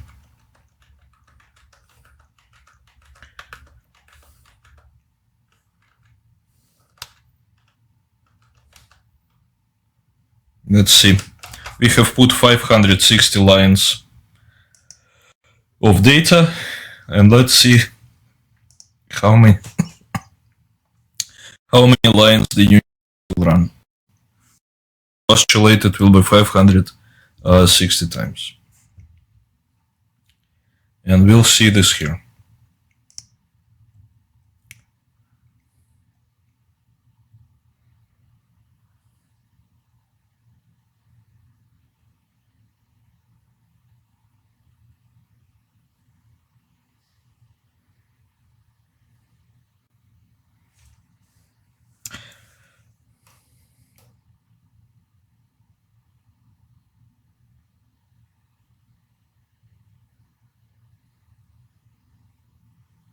You could obviously have a separate process that generates the permutations you wish to test. putting it into a CSV file according to the format that you can design based on this line separator, delimiter, etc. Delimiter string properties. Alright, and we have 560 unit test runs. Alright, this concludes our study of the pairing of add parameterized test and add CSV file source. Next, we are going to go to the pairing of add parameterized test and add arguments source. Now, in addition to having one parameter at CSV file source, we can also have two or more parameters. And that makes it very powerful for testing complex scenarios.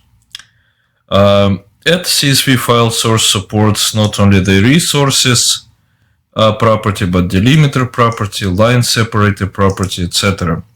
And if you want to include, for example, two strings delimited by comma and line separator of lines of data is the new line, this is what all that we have to do. We include these two values for S and for P. Again, for S and for P, S, P, S, P. And let us run this test and see what happens.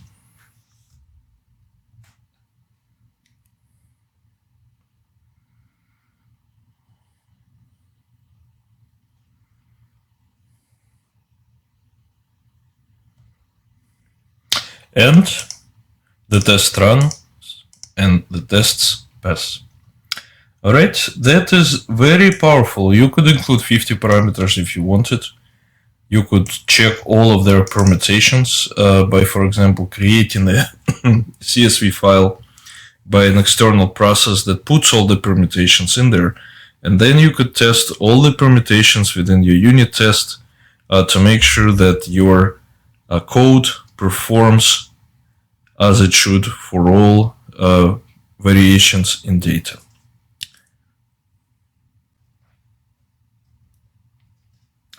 Let's navigate to line 532. What we see here is a pairing of add parameterized test and add argument source annotations. And we saw an argument source annotation before with add CSV source and add CSV file source annotations. And in both cases, we saw a file which was an implementation of an arguments provider interface. So in this case, we are overriding the provide arguments method, and we're returning a string which returns anything that extends an arguments class, interface. All right, and the arguments interface is a fairly simple interface which contains a static of method. We can have static methods on interfaces now, which is kind of nice or not nice, depending on if you're a total purist or not. But that's relevant to our lab. So basically, we are returning 4 hello world strings as arguments. And our unit test will have 4 invocations with each such string passed for the parameter. Let's have a run.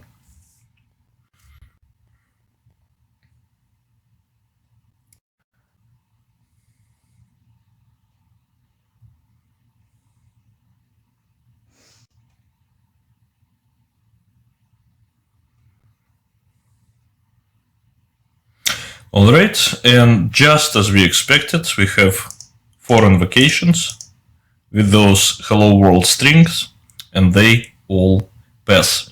So in the next video clip, we are going to see how we can put all of our arguments into an object.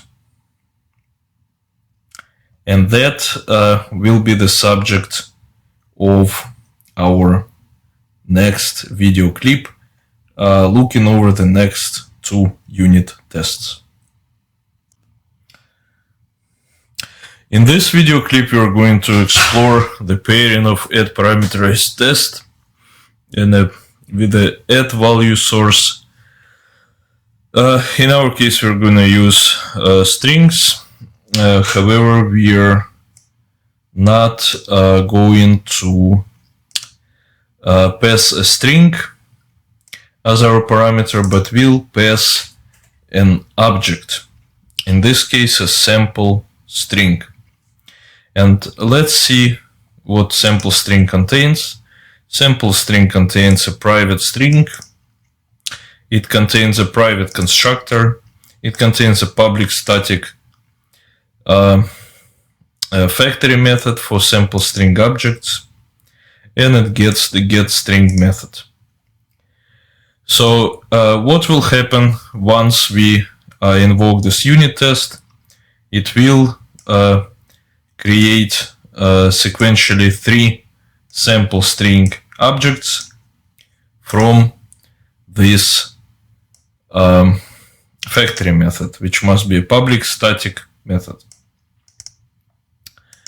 And it will pass it in here, at which point we will get the string it contains, and we will get the same logic as in other unit tests.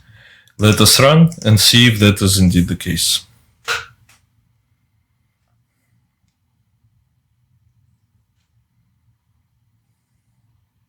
Alright, and that is indeed the case.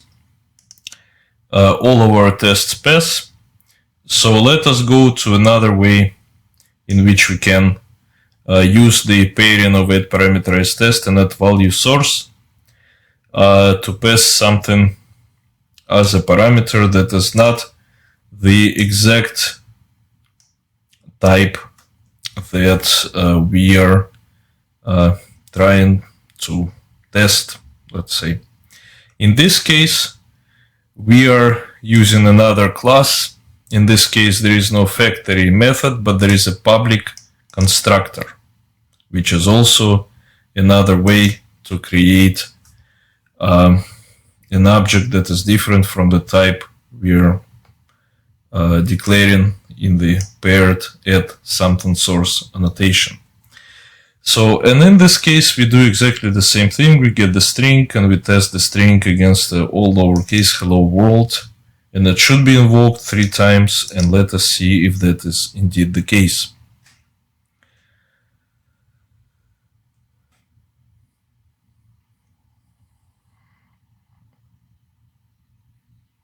Alright, and that is indeed the case. Of course, for example, if we had something complex in here, we could parse it within the factory method or a constructor and separate it into maybe several variables that we would be able to get by using several methods within this type. Alright, in the next video clip, we are going to check on some other enum source and value source, invocations and CSV source invocations, and various parameter level annotations, both built-in and custom, that we can do. And I think we will do all of that within one video clip, because they are all of the same type of thing.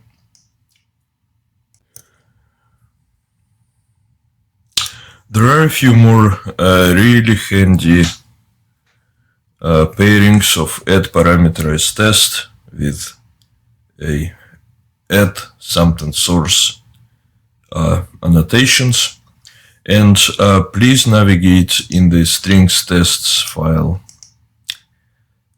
to line 568, where we see add parameterized test paired with add enum source that we saw before of sample enum2 class.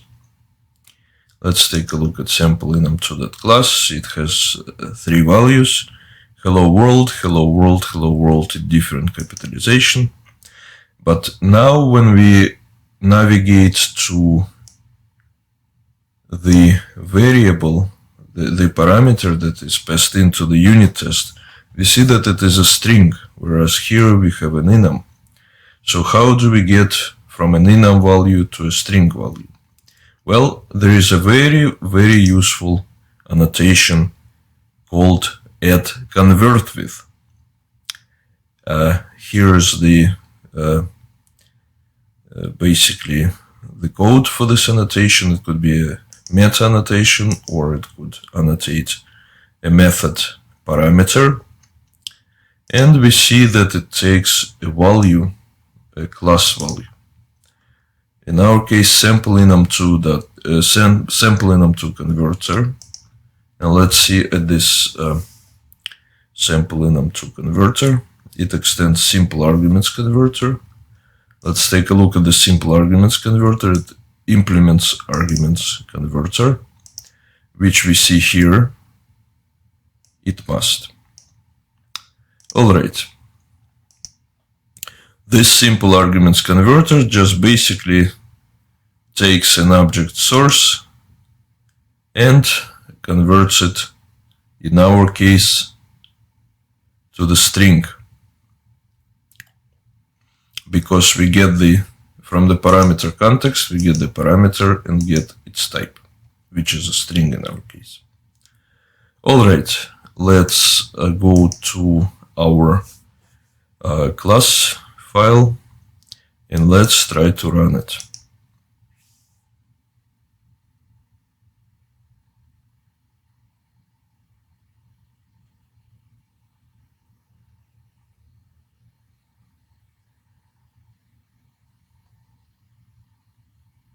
We are going to wait for end to finish. Now remember, after you haven't run something for a while, end takes a little bit of time. When you ran something recently, it is very quick.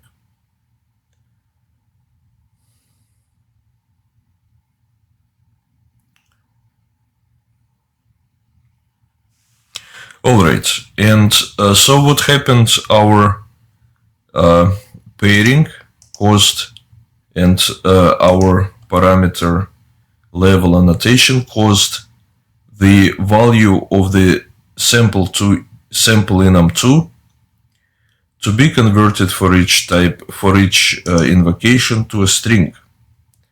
And our logic within the unit test just basically converted that string all to lowercase and compared to the lowercase version of it. And it all passed. Alright, so that's a non-trivial case of how to convert an enum into a different data type by using the add convert with annotation and a converter that you have to write yourself. Alright, the next unit case, we see something yet different. We pair add parameterized test annotation to the add value source annotation, and we provide formats of dates. So January 1st, 2017, December 31st of 2017. And what happens? We're using a parameter level add Java time conversion pattern annotation. And we're giving the format in as day, dot, month, dot, year.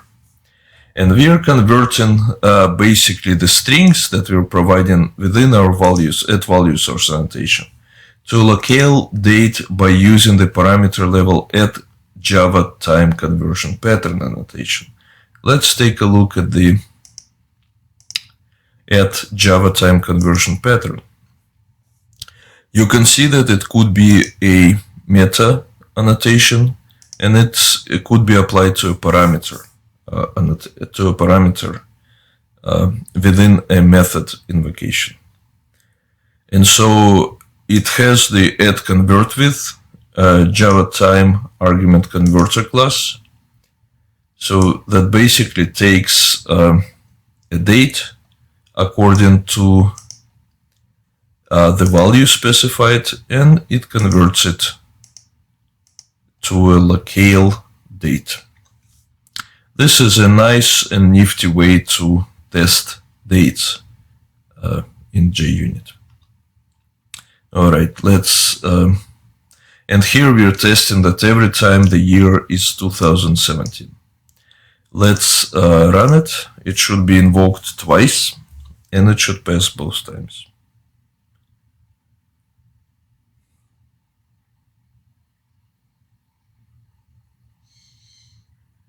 All right, it does so both times. All right, next we will proceed to a pairing of add parameterized test and add CSV source, in which case we have two hello world strings. However, we are not passing it as a string, but we are passing it as an argument assessor. And that is an interface that basically allows us to lump our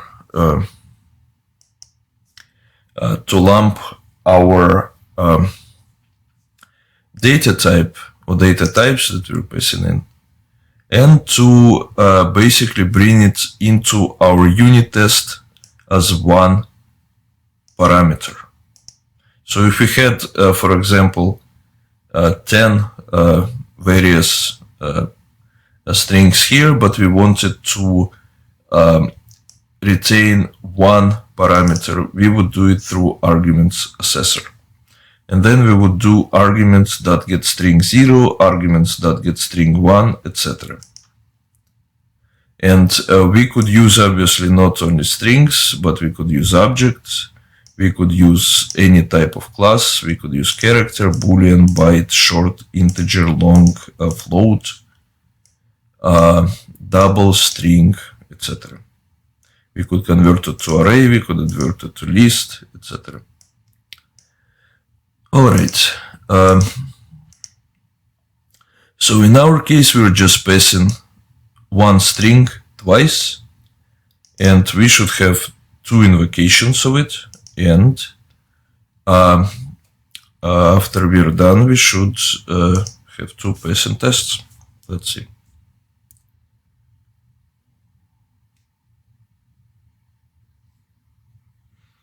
All right, and this is exactly what happens. All right, next we are seeing a pairing of, just 1 second, I think I scrolled past what I wanted to scroll. All right,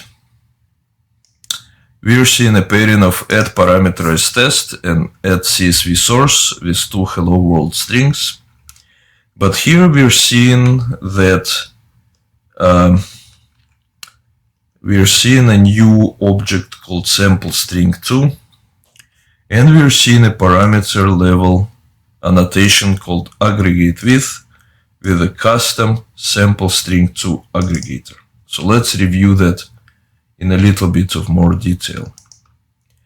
Aggregate just provides a value that extends arguments aggregator interface, and it is a well, it's a little bit off in how they usually do it, but it's a parameter level annotation, and it's a meta. It can function as a meta annotation, obviously. And that is how it works. Now let's review the sample string arguments. Our sample string 2 class just provides a private string variable, a constructor, a public constructor, and a class public string getString, which returns the string. All right. So we are essentially would be wrapping the hello world string within this object. Let's take a look at sample string to aggregator that we use to aggregate our string or strings or different data types in general into a class. Alright, so basically we just create a new sample string and we get an argument successor which is passed into this aggregate arguments method, and we get its string and we populate it like this. Now if we had more than one parameter to aggregate, we would use argument accessor that get whatever, get byte for example 1, or get int 1, and get maybe char 2, etc., get string 3, etc., and on and on and on. For as many arguments as we needed to aggregate into this class. Right, so I would expect 2 invocations of this method, and both of them should pass.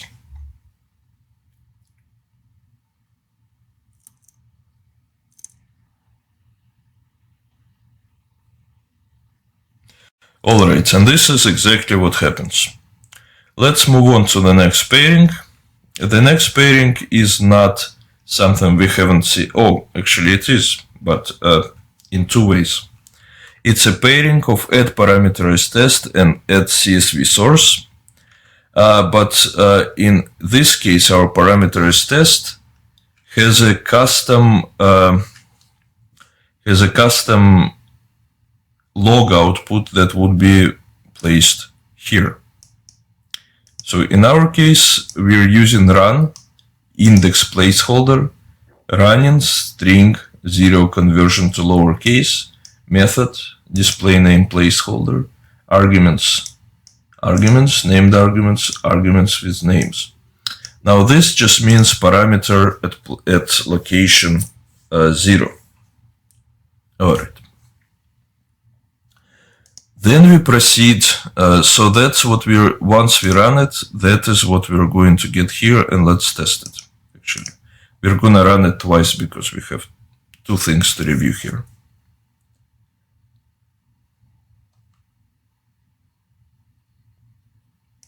Alright, and you can see the output that we get.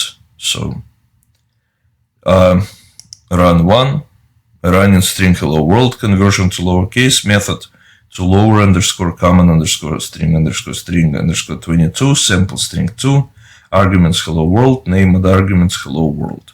So that's what we instructed the JUnit runtime to do by adding the name parameter to add parameterized test and setting a custom string here. Of course, we didn't have to do it all verbatim. We could have used placeholders like display name placeholder, index placeholder, arguments placeholder, etc. Alright, the second part to review about this particular unit test is the fact that we are using sample string 2 class, so we're cajoling our, so to speak, cajoling our string into a sample string 2 class by using our custom annotation at CSV to sample string 2. And let's review this custom annotation actually. We wrote it ourselves. We have instructed, it's a custom annotation with edit meta annotation. So we've instructed it to be retained at runtime. We've instructed it to be applied to a parameter. Please note we didn't make it available as a meta annotation. We did use the add aggregate with annotation, which can be used as a meta annotation. We provided sample string to aggregator class that we saw before. That would aggregate our string into sample string to class. And basically we named it a public at interface CSV to sample string 2.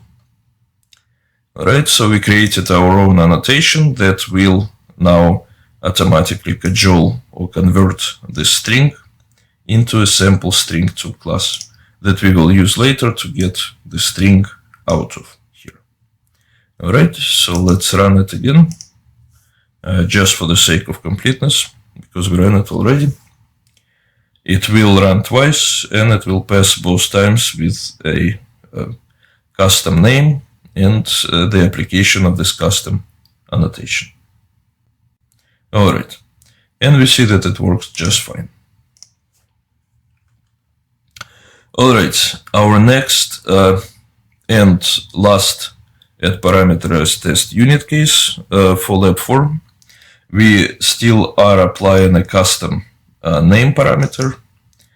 We are pairing it with add CSV source with 2 hello world strings, but in this case we are doing something else.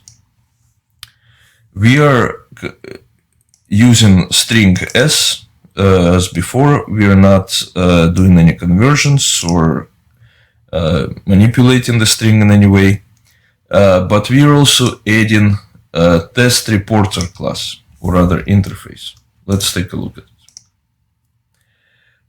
The interface test reporter allows us to directly place a log entry into our log. Like for this, for instance, here we have the log and we would like to output something custom. So we can do it using the test reporter interface. So here we are doing what we are doing always, and then we are publishing an entry, calling it s, and we are publishing the value of, that's the name of our entry, and that's the value of our string. And let's see what actually happens when we do that.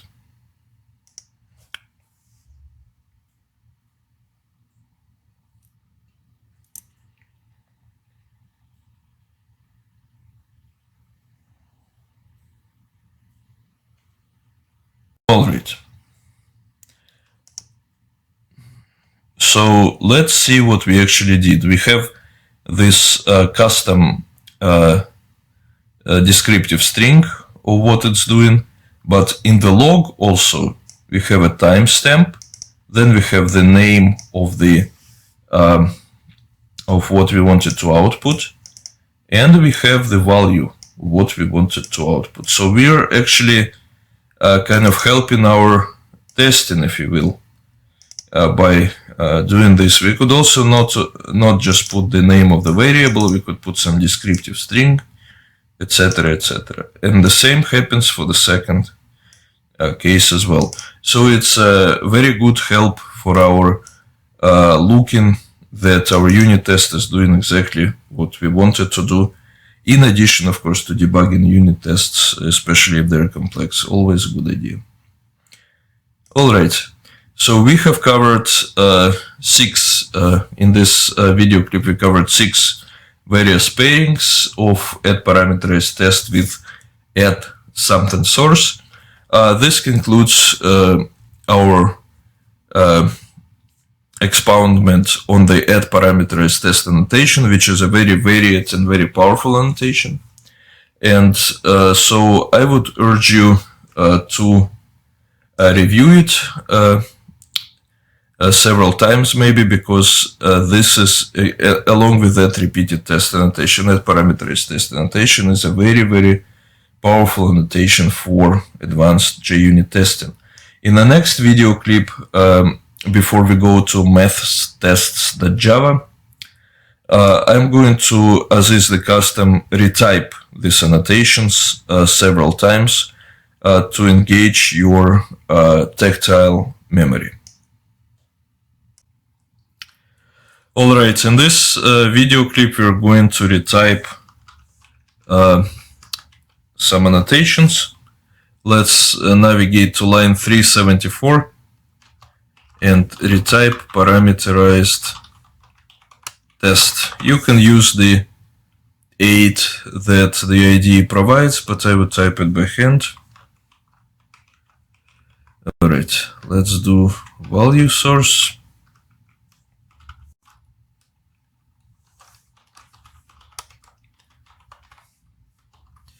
And here we can use strings, booleans, bytes, chars, classes, doubles, floats, ints, longs, and shorts. We're using strings, and let's copy the string values. I'm not going to make you retype string values, that would be cruel. Alright, let's go to the next one. Let's retype parameterized test.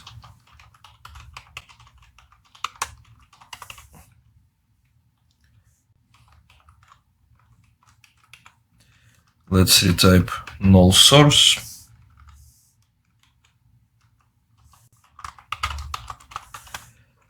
Let's retype it a few times actually. That's the only time we're going to see it. Let's retype it, let's say 3 times.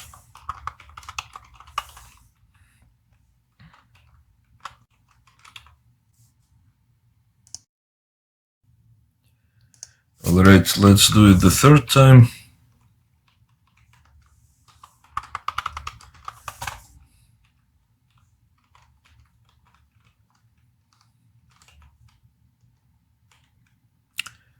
Alright, parameterized test.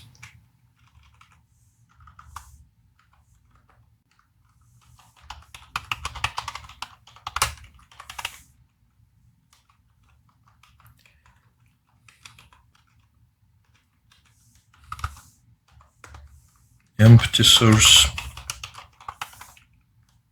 Let's do it 3 times. Now remember, the more you do it, the more and easier it will be for you when it's time to type it for real. Alright, we're not gonna do parameterized test anymore. We're going to do null and empty source. Just to save a little bit of time, I'm going to do it without commenting. Out.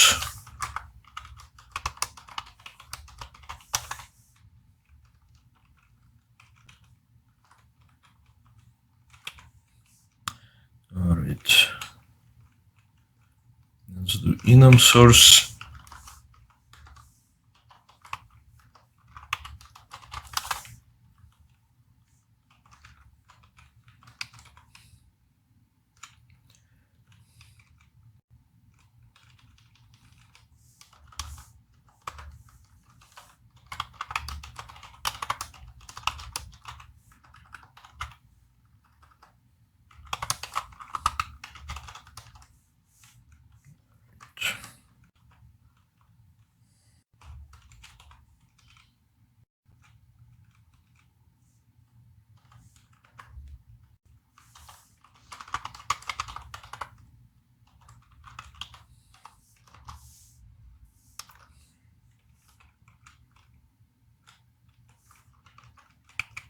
Now remember, I'm not going to make you retype the values provided. You can copy and paste it if you want. Alright, let's do enum source.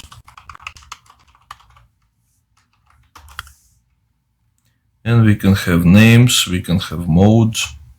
In this case, let's do the modes. Source. Exclude. Names. Names you can copy if you like.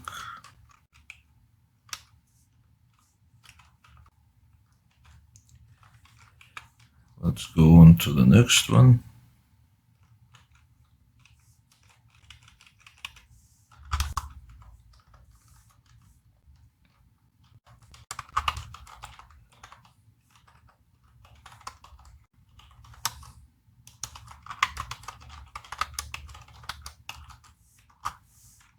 match all.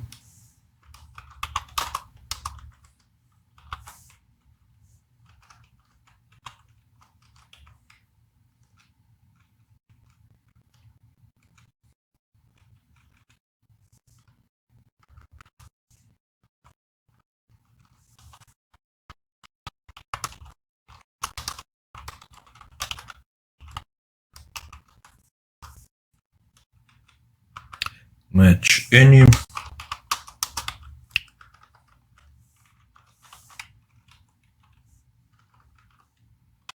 No, it should be names. All right, let's do method source.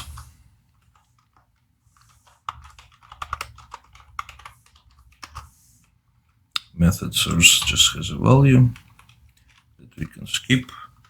Remember, it is the syntax for a method fully qualified class name, pound name of the method.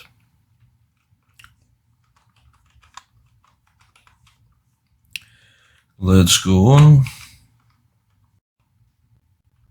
Right.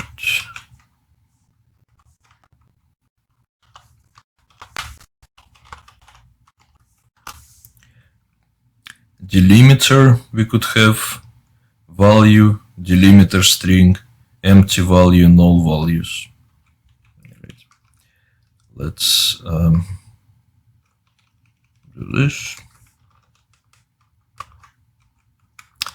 Now remember, if we wanted to include more than one, for example, we could do it like this.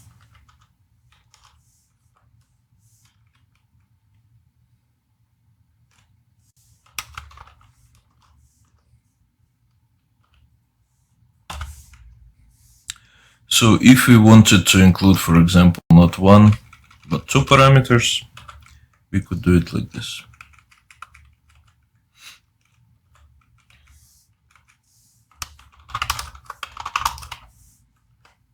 And so this would be S, this would be P, this would be S, this would be P, etc.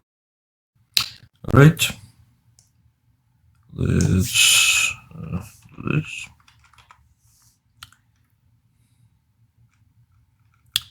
All right.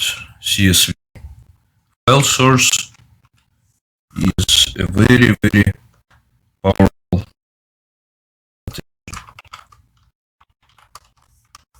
You could have delimiter, line separator, delimiter string resources, empty value, encoding. In this case, we have it UTF-8, but if you put it in a different language and wanted to constrain what you're putting to that language, you could use a different encoding. Null values, num lines to skip if you wanted to skip the first two lines, maybe you had a comment there, etc. All right. I'm going to copy and paste this, not to make a mistake. All right, delimiter. It's a char. Line separator.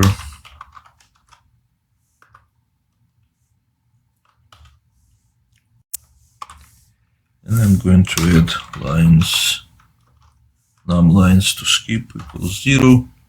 In our case, I'll show you how this works. Alright, we also have null values. If you wanted to pass something as a null value, you could set it to that value, because in your file you could have some null values, so to speak. You could have some empty values, you could set that to an empty value, etc. Alright, argument source.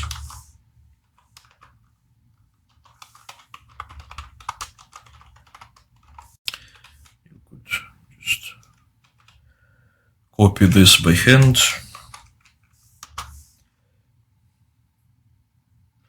You could have a value here.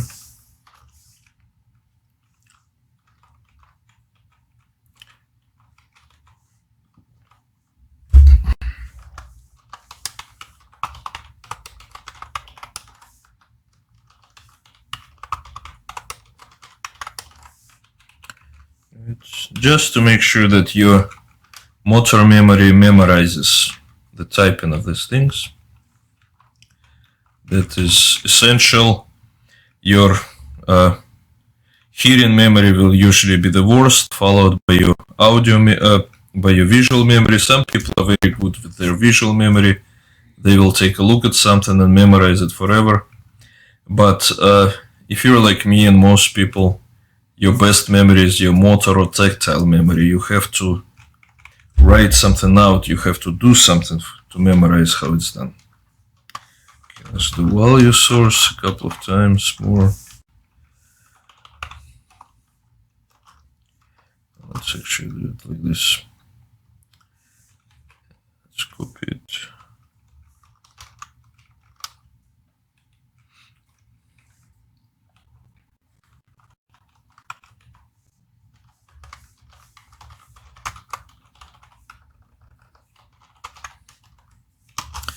And you can see here that value source can take strings, booleans, bytes, chars, classes, doubles, floats, ints, longs, shorts. We're doing strings.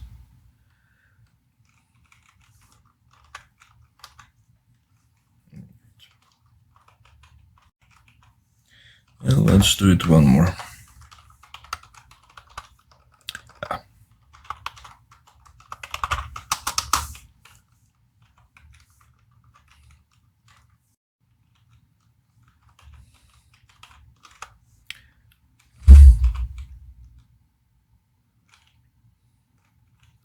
Alright, we're gonna skip value source here. We'll do enum source one more time.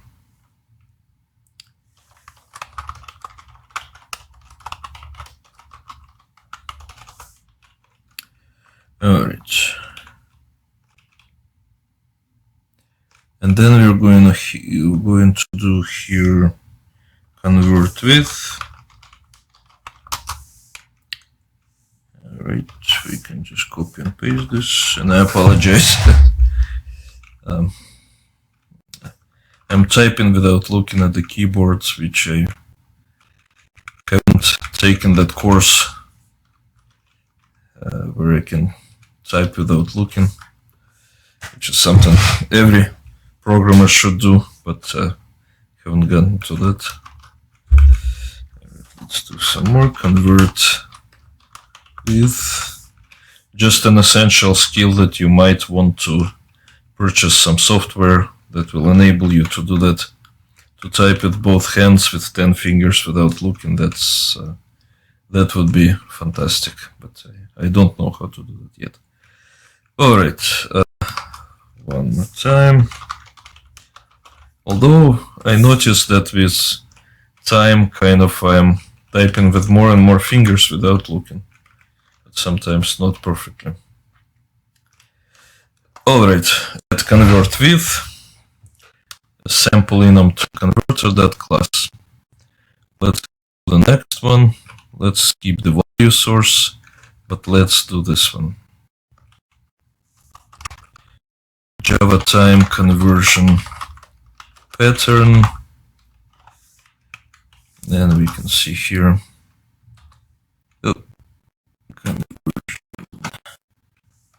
Conversion pattern. What we can put here is just value, and we don't have to write out value if you don't want to. Let's do it one more time.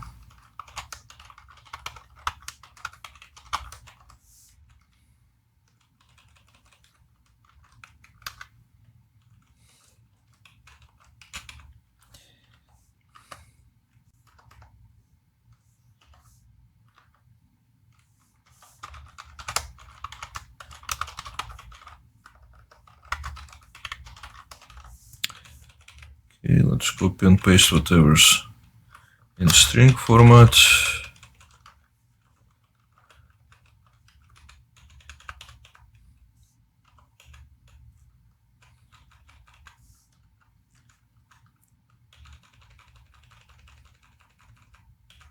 Alright, and we're good to go. Let's skip this one, we've seen that already. Let's do the arguments accessor. accessor.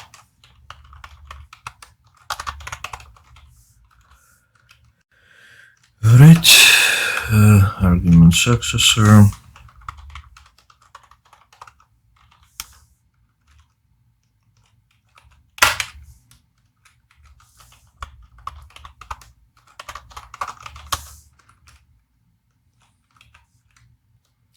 Alright, let's skip this. Let's do aggregate width though.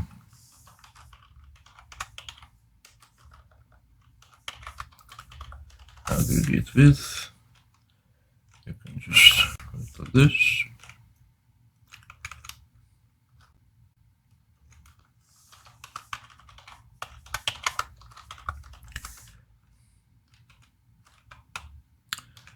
Alright.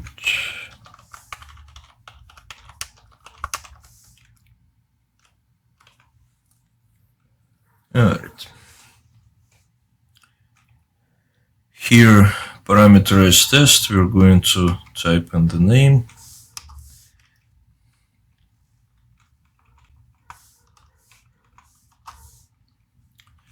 I'm just gonna type the name because we've done everything else.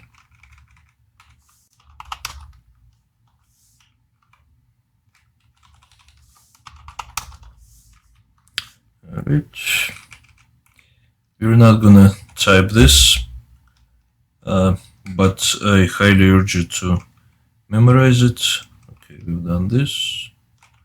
And it appears that we are done. As a matter of habit, let's run all of our unit tests to make sure they pass. That we didn't break anything. Well, we broke one thing. I know for sure we'll go back and fix it.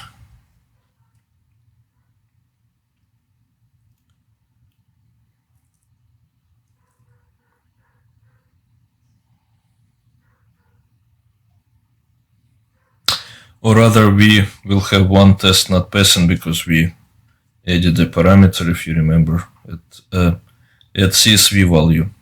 We did. Yep.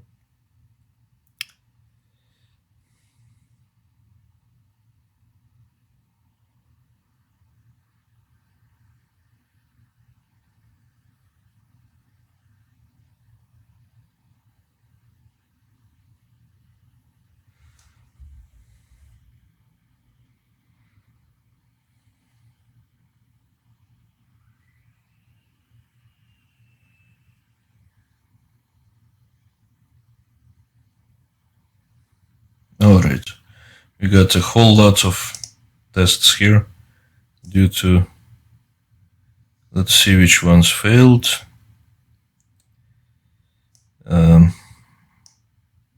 Alright, this one. And I know exactly why it failed, because I did something there. How can I navigate it?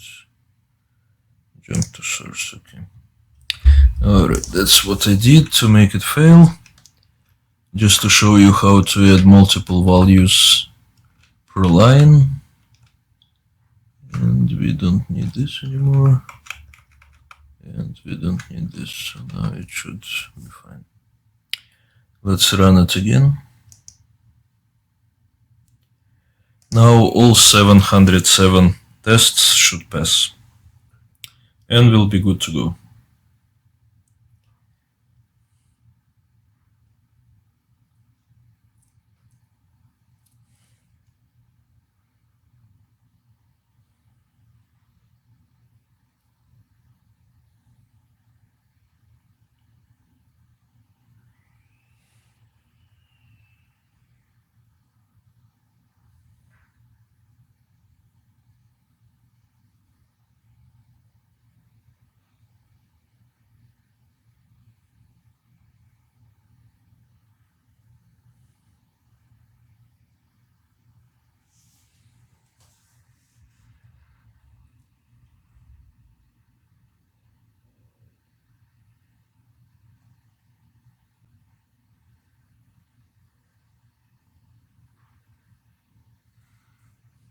And we're good to go. Well, thank you for your attention. It's been a fairly arduous couple of annotations in the maths test.java test class, we're going to look at some more annotations and at dynamic containers, dynamic tests, etc. So thank you for your attention. Please don't let your attention sleep. We got more great material to go, turning you more and more into JUnit guru.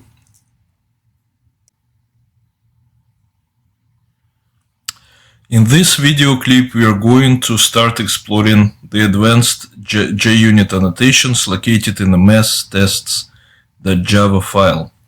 Let us go to the project website, to unit test code, mathstests.java, lab4. Let us scroll to the complete file.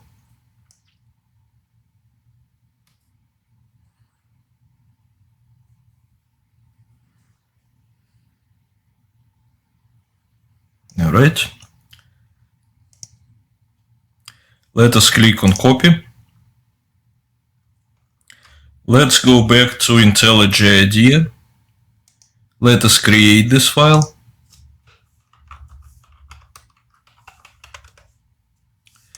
And let us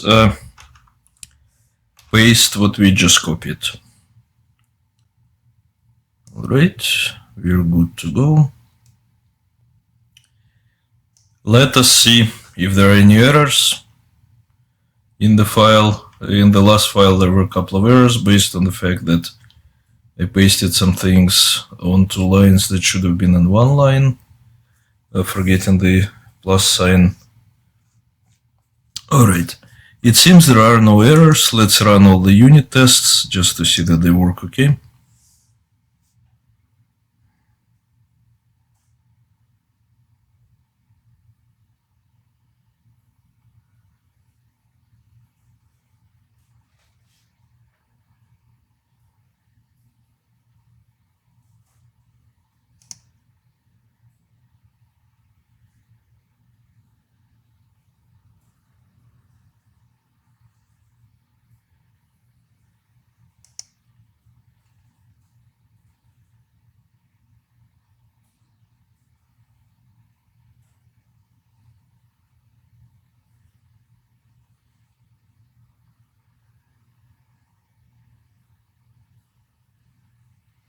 Alright, and we have a total of 95 unit tests in there.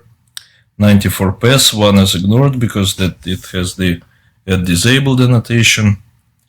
And everything seems to be okay, so we're ready to explore the advanced annotations available in the maths.test.java file that we put in there, such as add timeout and so on. In this video clip, we're going to explore an interesting annotation of the JUnit platform called add timeout. Let us scroll to line 31 and let us click at the add timeout annotation. You can see that we can apply it to a type or a method and that it is retained at runtime. And also, basically, if you annotate a type and you extend the type, the annotation will still be applicable. Alright, so we have 2 things. We have the value and we have the unit, which is a time unit and it defaults to a time unit of seconds. Let's review the time unit enumeration. We have nanoseconds, microseconds, milliseconds. Of course, nanoseconds not on platforms used to support it. Milliseconds, seconds, minutes, hours, and days. Alright, that's what we can do. Let's see now. We can apply the timeout here, if you like, because we can apply it to a type.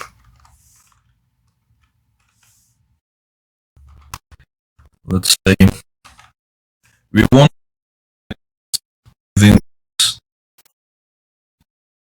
seconds. Seconds is the default time unit. For example, all right, we can apply it to seconds. After all, we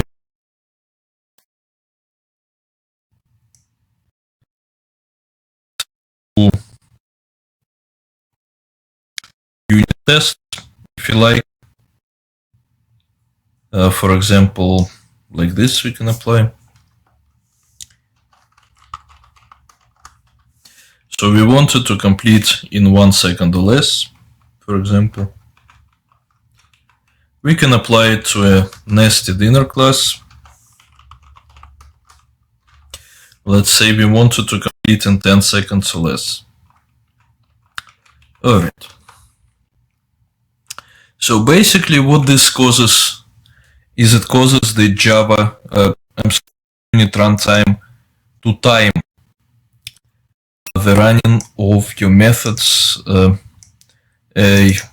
sets of methods, for example, if you annotate a test class or a nested inner class, etc. It can apply to test methods, unit tests, it can apply to lifecycle methods, and it can apply to something that we can annotate with a test template, for example, that we are going to be looking at in Lab 6. So it's quite a diverse and varied annotation, and what it does, basically it causes our method to run at or under the specified unit. So let's do it like this. What else can we do? Units, time units, milliseconds. So we want this unit test to run in 1 millisecond, which it will never do, and it will therefore fail. Let's check it out.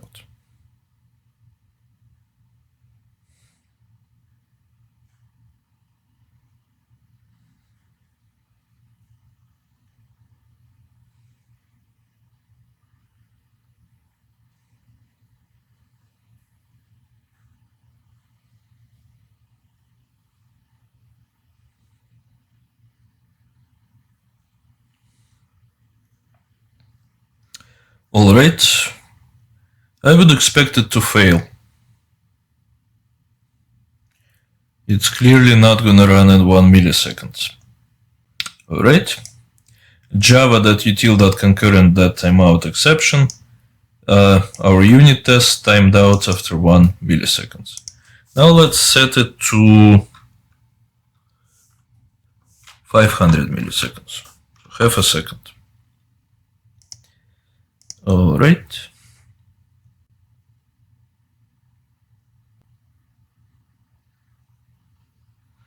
Or rather, I think it's okay.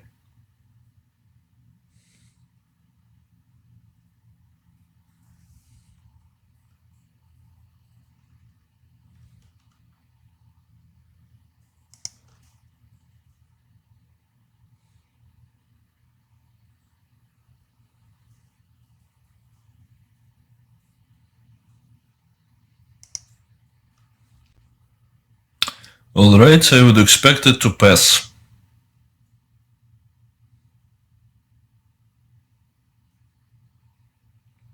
Alright, and it passes. But if we set it to 150 milliseconds, I would expect it to sometimes pass and to sometimes fail. So we have to be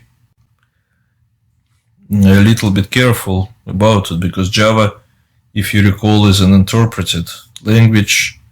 Hotspot virtual machine speeds up one part of it, not another, etc. Alright, let's see what happens.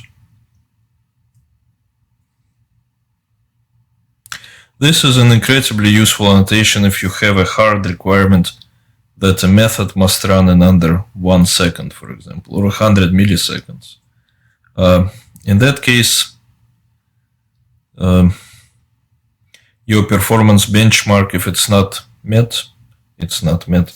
All right, well, in this case, it ran as it is passing.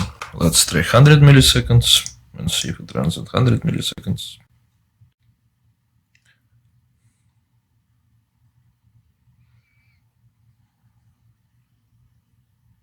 Remember, this value is the value of everything that happens, including this display. So the actual runtime is slightly less.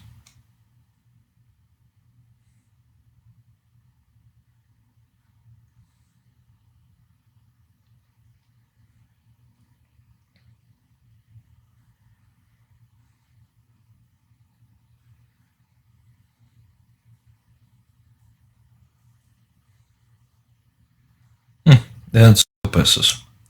Let's do 10 milliseconds. I know it will fail in 10 milliseconds. There is no way it will not fail in 10 milliseconds. All right.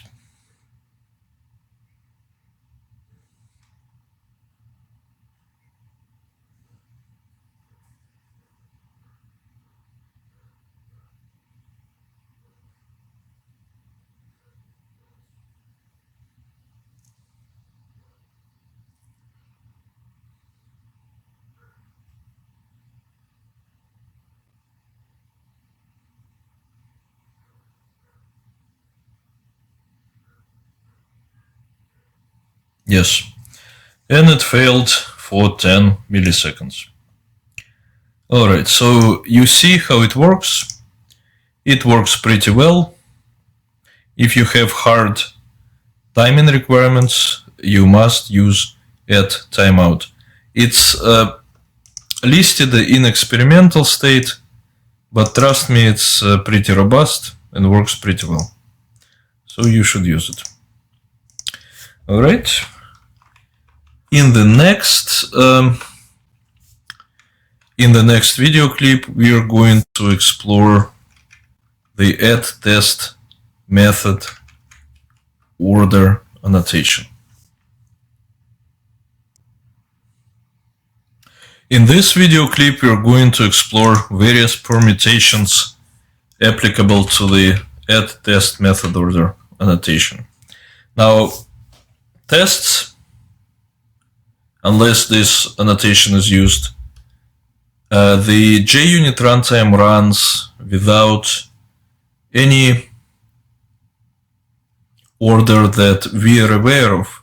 It has an internal ordering, so it always runs them in the same order. But we don't know what it is, and guessing is not, of course, a good way to coordinate the running of unit tests if you need to coordinate the running of unit tests. The simplest approach is the best. If you don't need to order your unit tests, don't order your unit tests. If you do need to make sure that your tests run in a certain order, then the JUnit runtime provides the add test method order annotation. So let's check it out. You can apply it to a type. It says experimental, but it's quite robust. So you must supply the value of a class that extends the method order interface. And you can see it here. It even has a default method. It has a static class within it.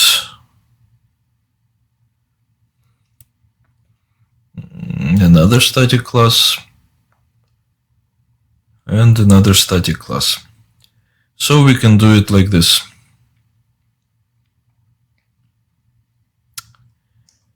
We can do it in a random fashion.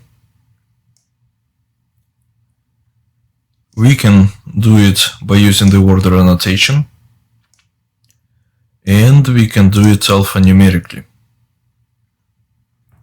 So there are, out of the box, there are exactly 3 ways that are provided for you to order your unit test methods.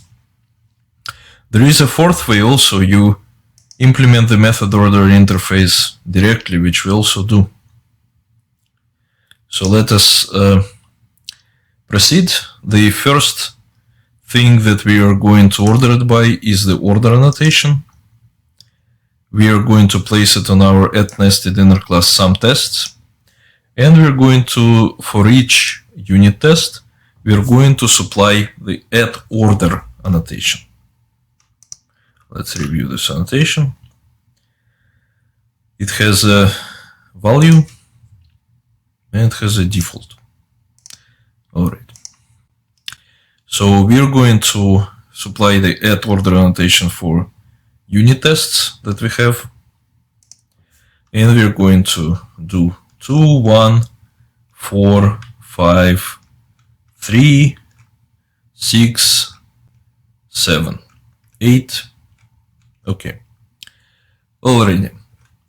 So we have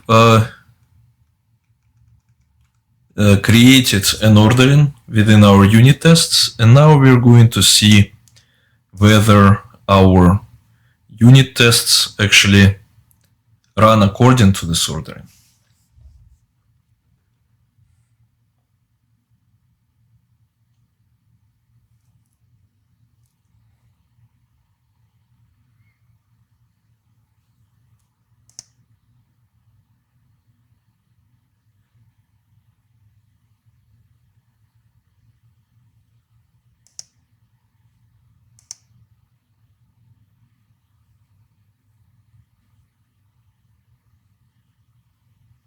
Alright, and we see that the test which we annotated with order1, this test, runs first, this test runs second,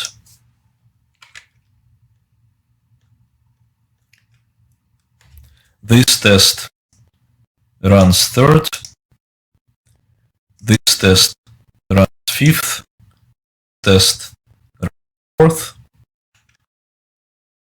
and so forth. So basically the ordering we have supplied works. That is one permutation of how we can use the test method order annotation. Now let's navigate to line 160 to the nested inner class sum tests __1, and here we're using test method order alphanumeric.class. So it's one of the built-in ways that we can immediately order our unit tests based on alphanumeric ordering, just the default alphanumeric ordering. And let's see if it actually conforms to it. Alright. And it does. It does. So if you calculate what comes after what comes next, it does quite well. CDE, etc., etc. And if you calculate based on further and further ordering of alphanumerics, you will see that it precisely runs according to alphanumeric ordering. All right. Let's go on. And this is let's go to line 244 at nested class subtract tests method order annotation method order.random.class. Well, so our unit tests will be run at random here, and here we need to introduce one more variable into the equation. We need to go to JUnit-platform.properties, and we need to take a look at JUnit.jupyter.execution.order.random.seed value. It's commented out, but we are going to comment it back in. And by default, it's equal to 1. If you don't supply it, it's equal to 1. If we supply it, it can be equal to 1 or some other number. Let's set it as equal to 10. And let's run our unit tests for this nested inner class and see the order of it.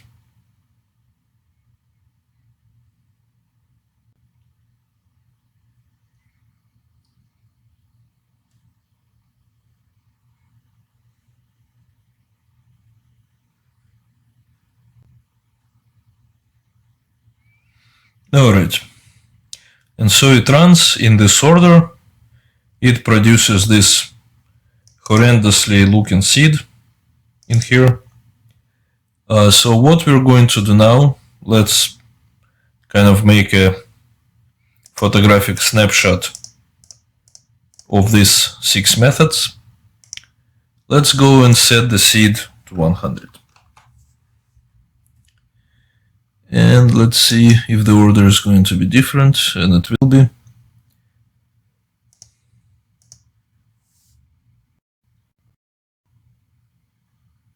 It will be different even for a second invocation of the same seed.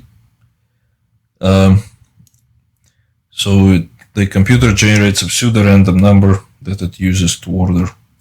According to its internal algorithm, JUnit orders it in different ways. We can see that it's now in a different way. All right. Let's run it again.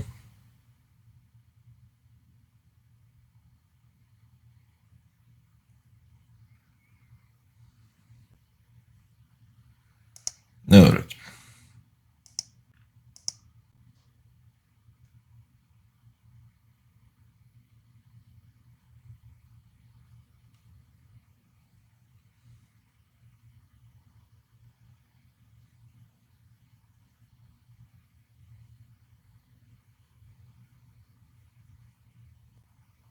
All right. So with the same seed, the ordering will be the same as we have just found out. That's a little bit different than when I thought it would be, but that's the way it is. All right, let's try to run it with seed number 10.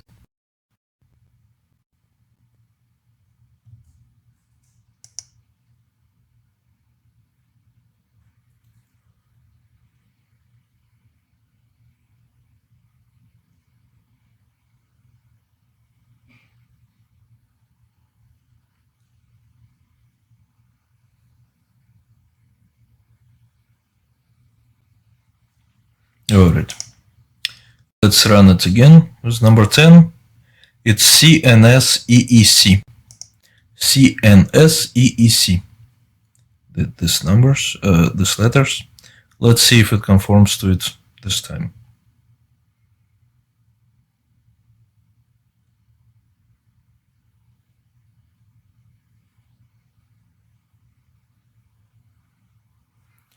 Okay, so this is how it works. For each unique seed number, there will be some ordering which is going to be repeatable for that seed number, according to an internal JUnit algorithm. So, however, tests will not be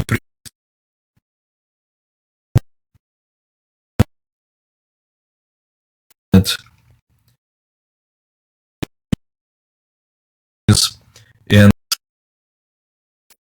order it random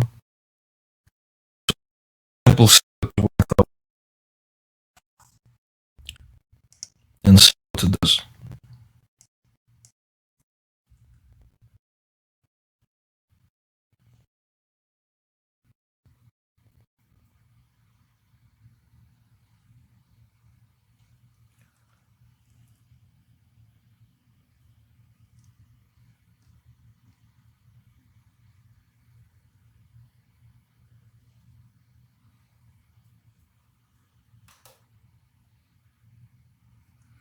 So see, it's ordered it in a way that's now different from the first 2 times.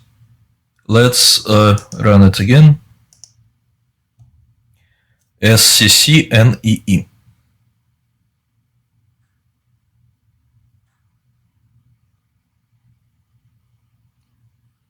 SCCNEE. All right. So basically, if you choose to do a random, you must either supply a seed here, or a seed of 1 will automatically be picked up. Whatever seed you supply here will cause a repeatably random ordering of unit tests. So that is how the random algorithm works, and as you can see, even the instructor sometimes picks up something new from his own course. Alright, the fourth and final permutation of what we can do, please navigate to line 319, add nested inner class subtract tests __ one, add test method orderer sample method orderer dot class. Let's take a look at this class that we ourselves implemented. Alright, so we are getting a method descriptor and we are ordering unit tests on the length of the number of annotations that they have. And that is how the JUnit algorithm will order them. So we have one annotation here, we have two annotations here, one here, one here, one here, and one here. So, all right, let's try to see how it will go.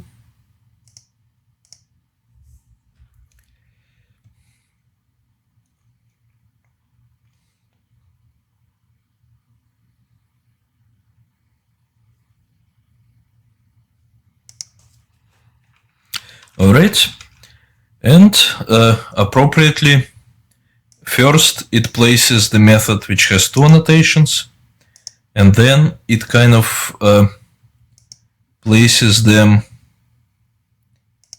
according to however it wants, I guess, because all the rest have one annotation. So whatever it picks up, and it will do so in accordance to what its internal algorithm dictates.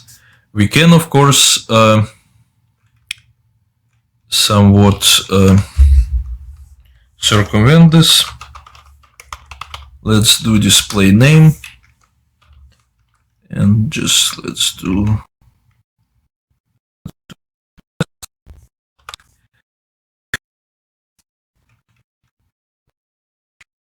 we're going to do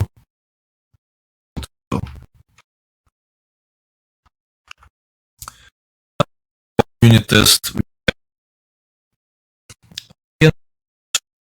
which has two annotations, one annotation should be the second according to the algorithm, because they're all equal as far as we're concerned. All right, let's see how it works.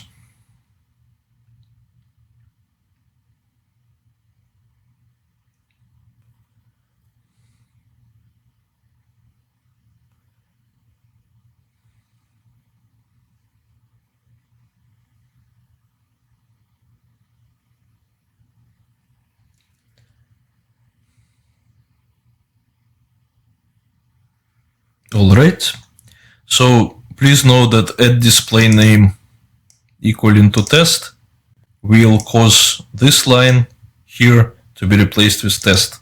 So that's our unit test that has three annotations. That's our unit test that has two annotations, and the rest are ordered according to whatever internal algorithm JUnit deems necessary. Right, that is how the fourth and final way to order unit tests, if we must order them, works. We provide our own method order implementation. All right, so thank you for your attention for this video clip, and let's go to even more interesting advanced annotations. Okay, let us explore the operation of the add display name generation annotation and the various types of ways we can use it. So add display name generation just applies, well, let's take a look at it actually.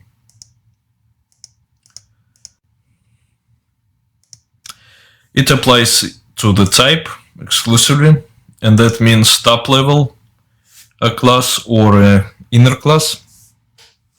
And it basically says that apply to the name of the class of the type it applies to and to all the methods within it, all the test annotated methods within it, a certain naming convention. For example, the standard naming convention, standard. Let's take a look how it looks.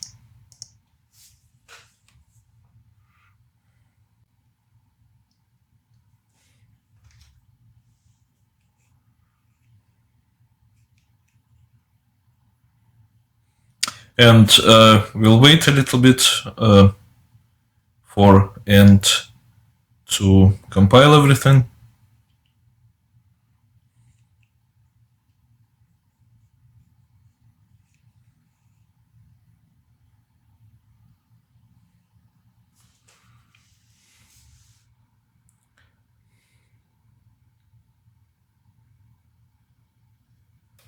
Alright, this is something you have seen many times before in this course.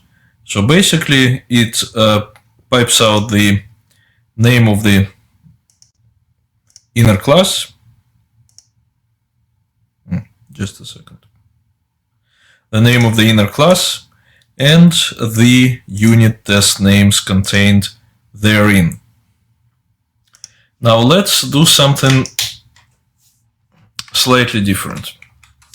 It also has replace underscores, which is actually implemented as an inner class. If you look at the display name generator, you will see that it requires you to implement these three methods when you extend it, and it contains two public static classes within the interface.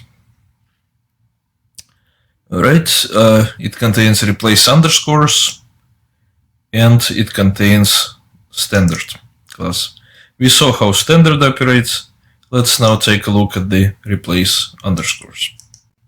It will just replace all the underscores we have in our class names and replace it with a space. Alright, waiting for the build.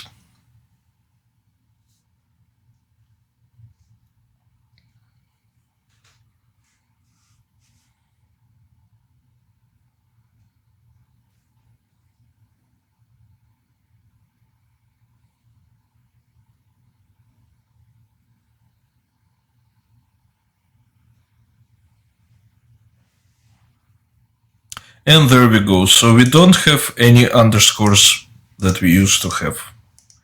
If you take a look at this.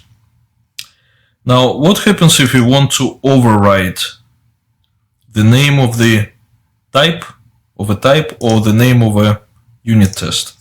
Well, we can use the add display name annotation, sorry, display name annotation. And we can provide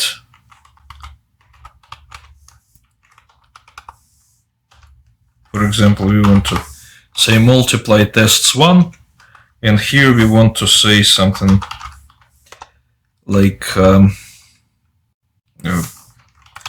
test method 1. Now, the add display name annotation will override add display name generation annotation, but only for the element it applies to. Let's take a look at it.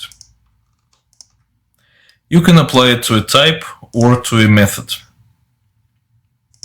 So we've applied it here to a type and we've applied it here to a method. And let's take a look how it will override just for the element we applied it to, the name output here.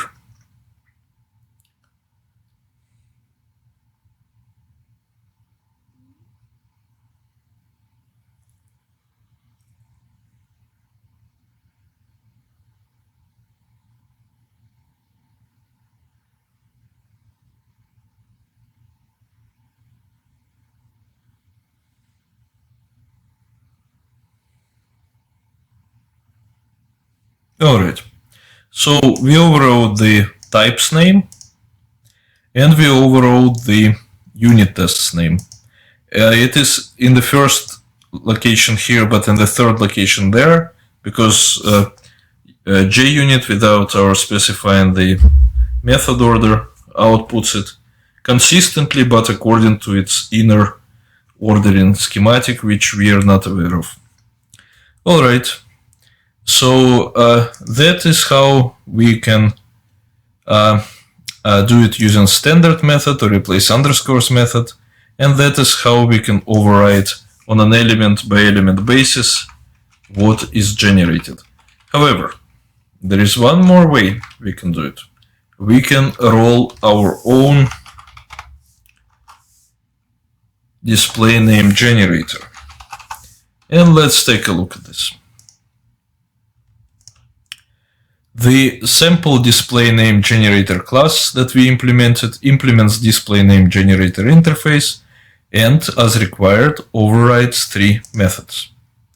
And let's see, actually, this is what it will output for class, top level class. This is what it will output for nested class. And this is what it will output for a method, a unit test method. Alright, let us now run it and see the results.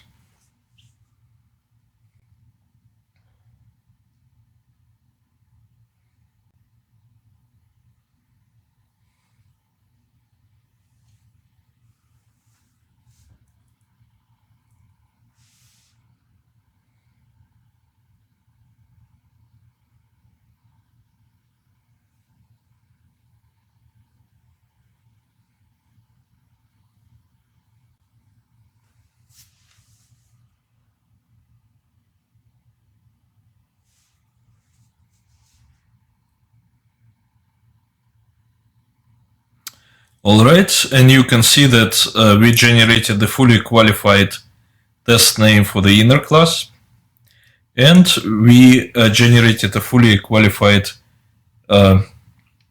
class name for the inner class, pound method name according to the Java convention.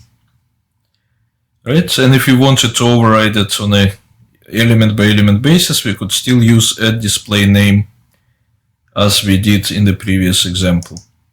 So this concludes our expoundment of the add display name generation, which can be useful to provide custom naming to our types, top level test case, top level class, test class, add nested inner class, or a unit test. In this video clip, we're going to explore one of the more interesting topics of JUnit, the add test factory advanced annotation. Let's take a look at this annotation. Alright, it's an empty annotation that can be used as a meta annotation or applied to a method. It is decorated with add testable annotation that we haven't seen before. It can be applied to a type or a method, and basically it signifies that a certain element is testable. Right? Here we see that our unit test returns a collection of dynamic tests. Let's take a look at what dynamic test represents. It's a class that extends dynamic node. Dynamic node is an abstract class that has some methods that it already implements. Dynamic test overrides some of that implementation. And basically a dynamic test is a test that is dynamically generated by the JUnit runtime. Now, we have in our test package 3 test classes at this point. Each test class that we have represents a container, and each add nested inner class also represents a container. But this container is static. We wrote it and we're not changing it in any way by the JUnit runtime. And so are these containers. However,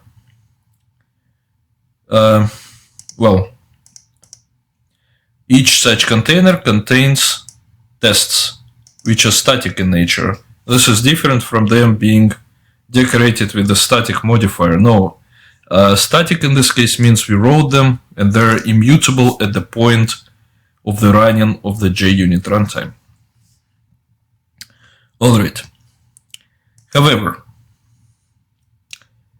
in the case that I'm talking about, let's get back to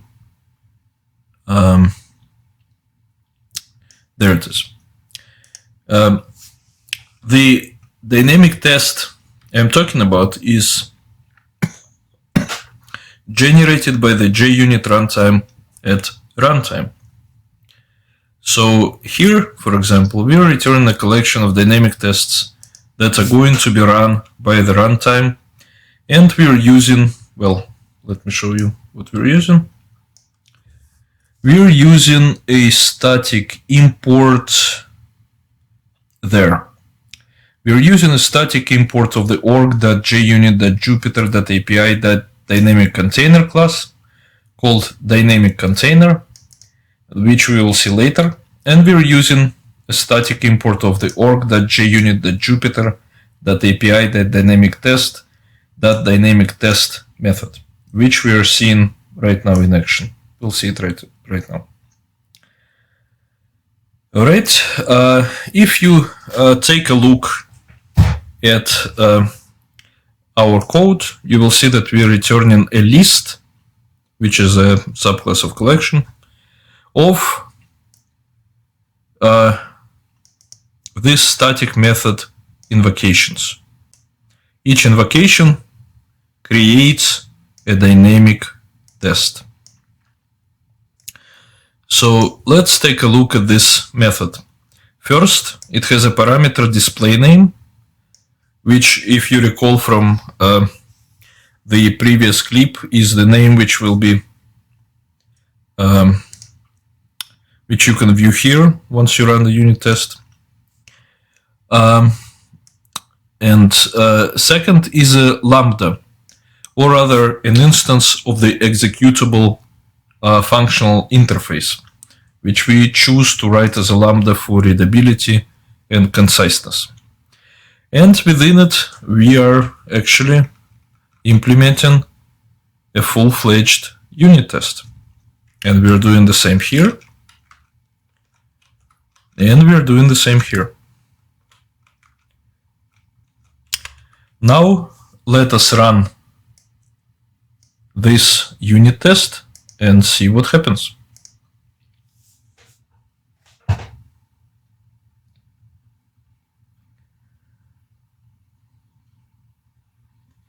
And you see that the runtime runs this unit test 3 times, because there are this method 3 times, because there are 3 dynamic tests that we created. All right.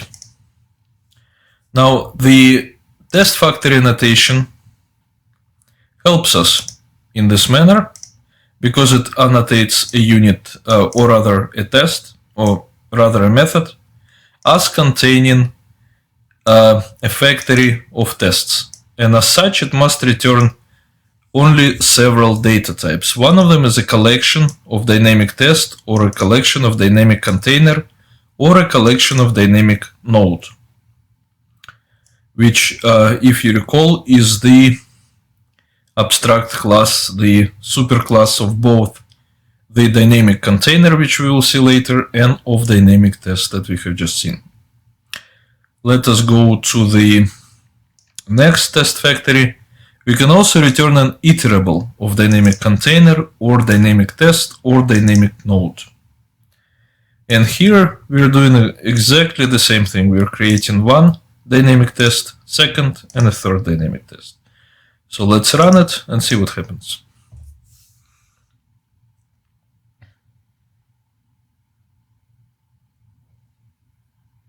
Alright, and again we are getting the same result. Alright, we'll proceed to the next method. And we can also, in addition to collection or iterable, we can return an iterator of dynamic node, dynamic container, or dynamic test. And also we're doing 1, 2, 3 dynamic tests here. Let's see what happens. And at the end we're attaching the iterator method.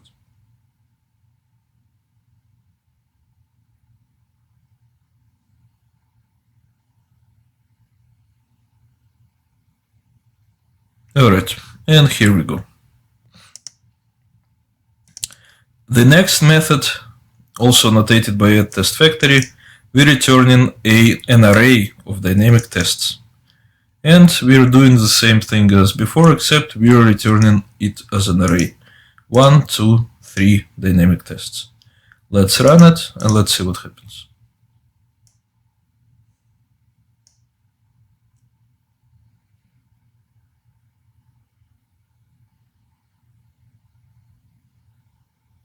Alright, good. Let's go to the next method, where we can actually return a stream of dynamic node, dynamic container, or dynamic test. And here we're a stream perhaps is a more convenient manner of writing it out, because it allows us to add new dynamic tests easier. We are basically returning a stream of arrays of long, and we are transforming it to, we are starting with a stream of arrays of long, and we are transforming it using of method, map method, etc. And we're writing, we're providing the display name, and we're writing the unit test just as before. Let's set it to run and see what happens.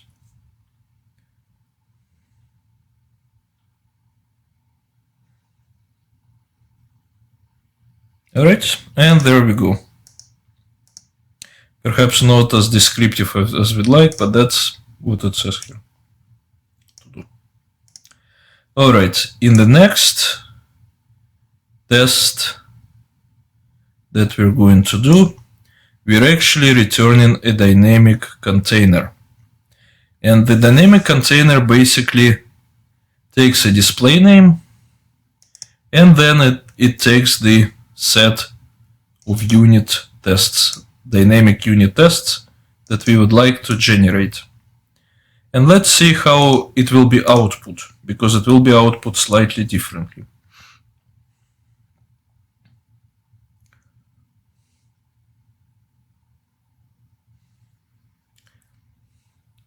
You see here that we're running this, that's the top level class, that's the nested inner class, that's our method. That is the name of the dynamic container that we have. And that, as before, are the names of the dynamic unit tests. Alright, so if you ask what is the most powerful construct of JUnit, I would suggest it is something that allows you to bring data from the outside, and something that allows you to repeatedly run the unit tests, such as add parameterized test, for example. However, the dynamic node as the superclass and dynamic container and dynamic test as the subclasses paradigm of writing unit tests is also very useful. You can write a lot of dynamic tests, and you can add dynamic tests as you need, etc., etc. But I would still say that the add parameterized test, especially with the add CSV file value annotation, is probably the easiest way to write a tremendous amount of repeatable unit tests, where you can truly exercise your code and test all the permutation in your data. Alright, so this pretty much concludes the expoundment on the add test factory interface and the dynamic test writing. And so we're getting close to the end of Lab 4, which has been a tremendously arduous undertaking for you, and soon you shall have your well-deserved rest. And me too.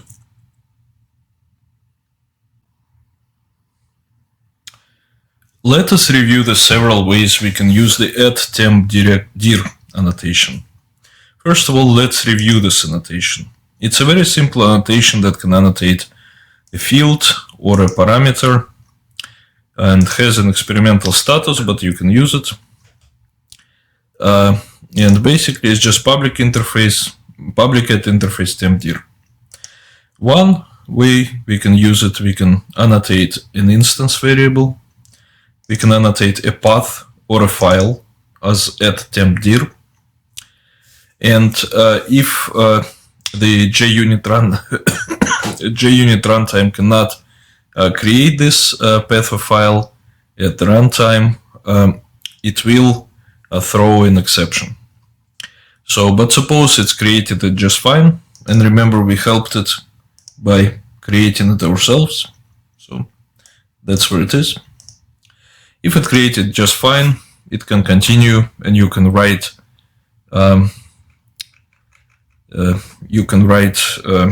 files there, data, read, etc. Another way to use it as a method parameter. Let's say we want to do it like this.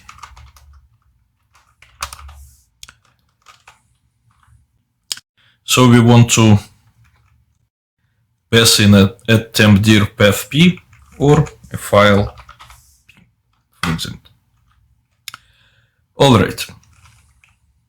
That's also going to be fine, and you will notice that that every time we're using it, we're getting each unit test method is getting a fresh copy of add temp dir.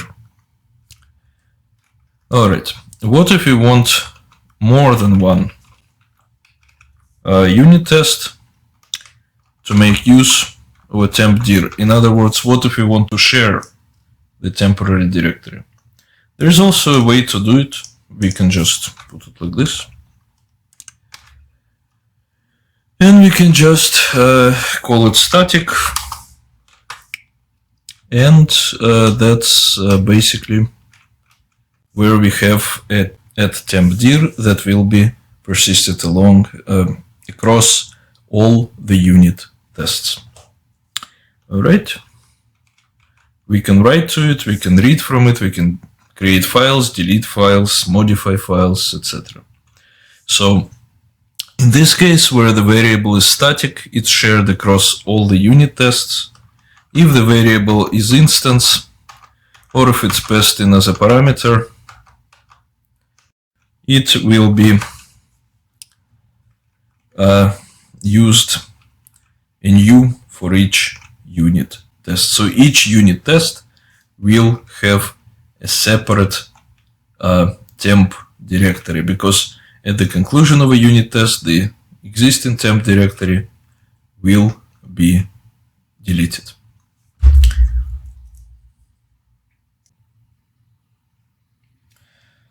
We need to do one more thing for completeness, although we are not going to cover any advanced annotations in this lab. Whatever annotations we have not covered, such as add test template, or add extends with, or add register with, we are going to cover in lab number 6, because that's where it will fit better, because that's where we will study extensions which at test template, at extend with, at register with. It's actually something that deals more with extensions to the runtime rather than being simply advanced annotations. It just fits better in that particular lab number 6. For the sake of completeness, though, we have covered 3 test classes. We need to create 2 more. test classes, they do not contain any more annotations that we're going to cover, but we must keep kind of the same paradigm in our labs, and that's why we are going to add these two files.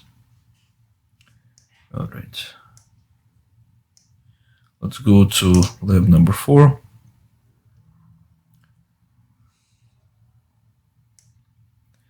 Let's copy it. This is collections tests.java. Let's create it.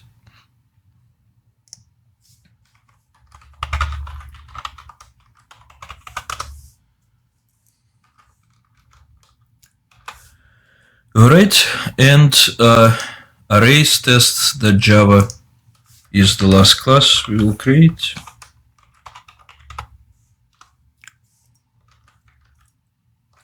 Let's go to that class and to lab number 4.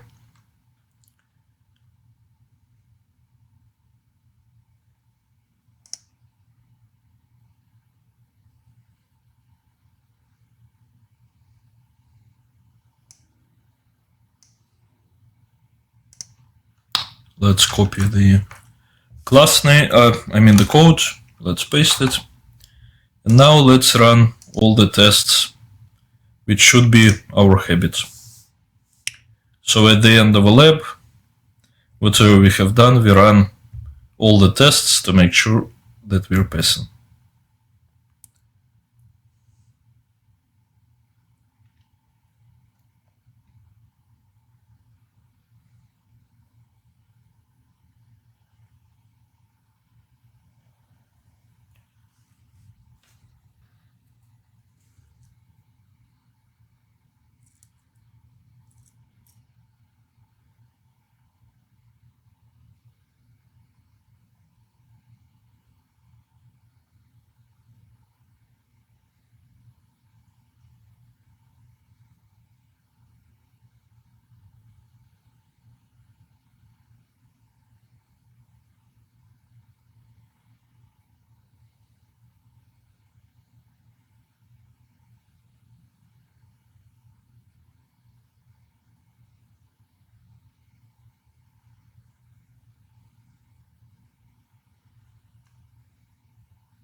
They all pass as one, all 886 tests, and we can be quite satisfied that we have done a good job. So there is one more video clip following this one, where I am going to go through the JUnit properties that we need to have reviewed up to now. Alright, let us review some JUnit-platform.properties. They're all commented out, and we only saw this JUnit.jupyter.execution.order.random.seed equals 1 property that we briefly uncommented. This applies to the add test method order annotation.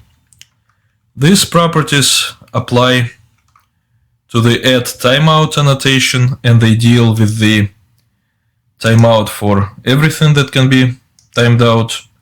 For example, if you uncomment this and you decide that everything should complete under 1 second, you don't need to provide any add timeout annotations. It will be taken care of automatically. This refers to anything annotated with the add testable annotation that we saw in the previous clip. This refers to anything that is a unit test method. This is annotated with add test. This refers to anything that's annotated with add test template that we'll see. We've seen it for the add repeated test and add parameterized test, and we'll explore it more in lab number 6. This refers to the timeouts of anything that's annotated with the add test factory annotation.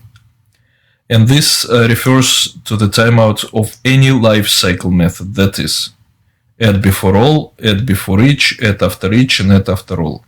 And you can also get more granular. This refers to the add before all annotated methods. This refers to the add before each annotated methods. This refers to add after each annotated methods. And this refers to the add after all annotated methods. And these are the defaults and quite the substitutions for the add timeout annotation, which if applied when any of these ones are applied, if you apply the add timeout annotation, it will override this for the particular element you apply it to. So, but if you were to uncomment this, even without applying the add timeout annotation to add after all methods, without applying it, they would still be expected to complete in under 1 second. So these are the defaults. Alright, last and not least default is the JUnit.Jupyter.DisplayName.Generator.Default class. So if I were to uncomment this, even without any applying add date generation, add display date generation annotation, all the method names, all the type names, all the method names would be in fact generated by using this sample display name generator. Let's see in fact that this is the case. If you recall, it's a fully qualified type names and pound and the method names. So in here we should expect quite a different view.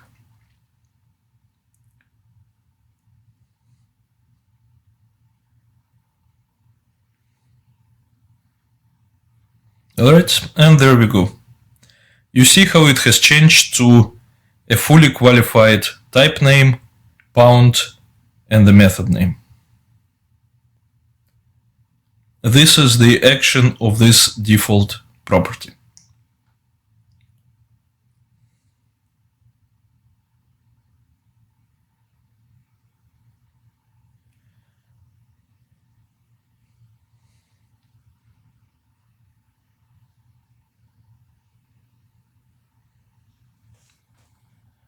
Alright, and this is the end of our expoundment on the so far covered default JUnit-platform.properties properties.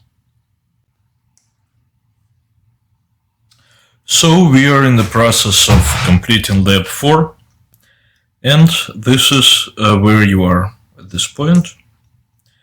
Lectures, quizzes, and labs 5, 6, and 7 are to follow, followed by a list of appendices, and followed by any updates to the course to account for minor version progression up to version number 6. For example, 5.6.2 is updated to version 5.7.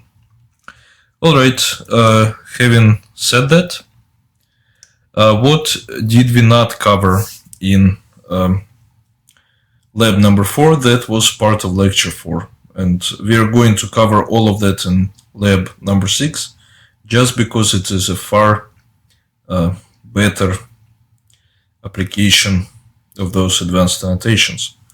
We did not cover add test template annotation. We did not cover add extend with annotation, and we did not cover add register with annotation.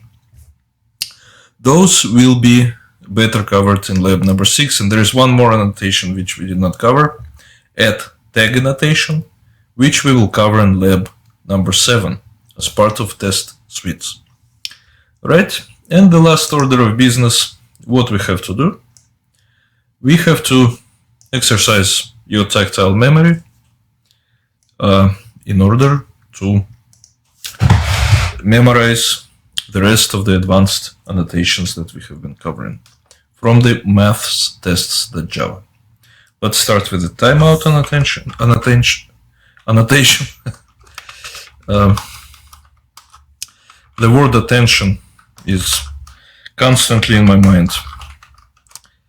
Hence, I'm saying unattention, or something like that. All right, timeout. Unit.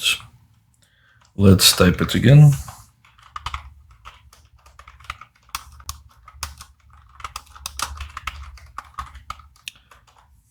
Second.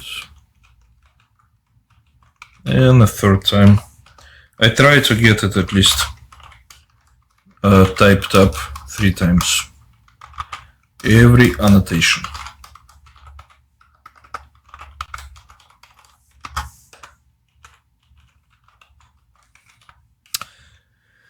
Alright, let's keep the timeouts and let's do test method order.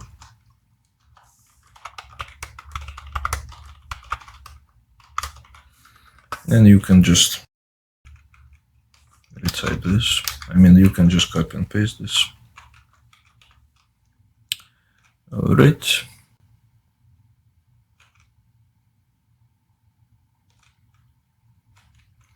We can do order a few times.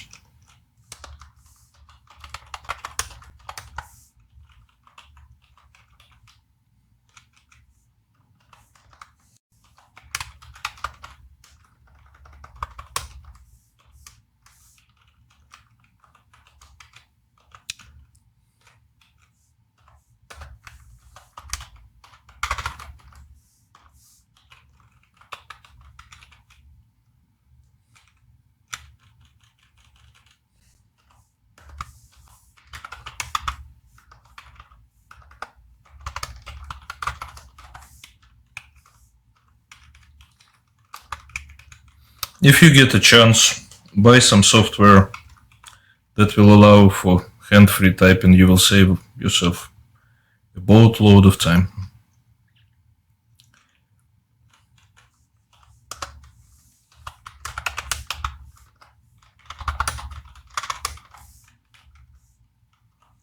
All right.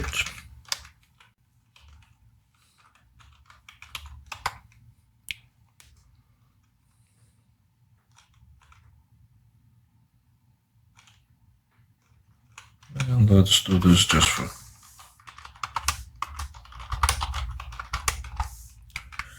for the fun of it. All the permutations we can do. All right, let's go on. A few more that we can do. Next, I would imagine, is the add test factory. All right, let's do add test factory.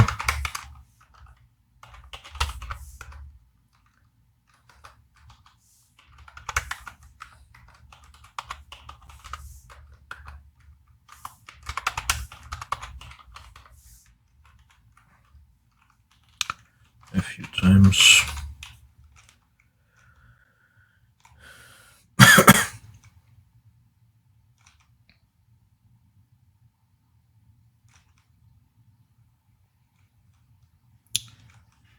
Right.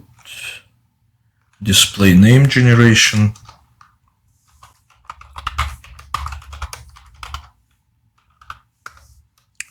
And you can just copy and paste this.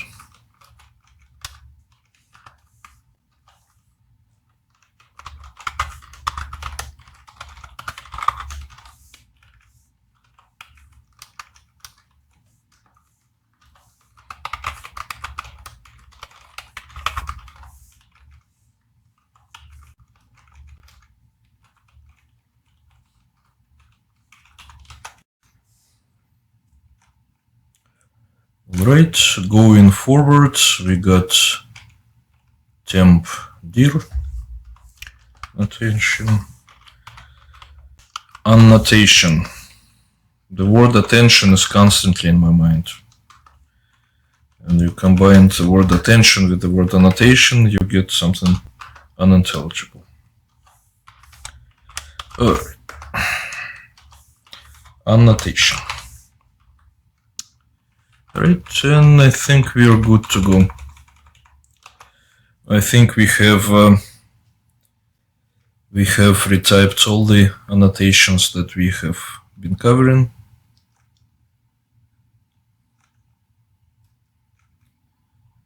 Yes, and I think we have indeed completed all the annotations that we needed to have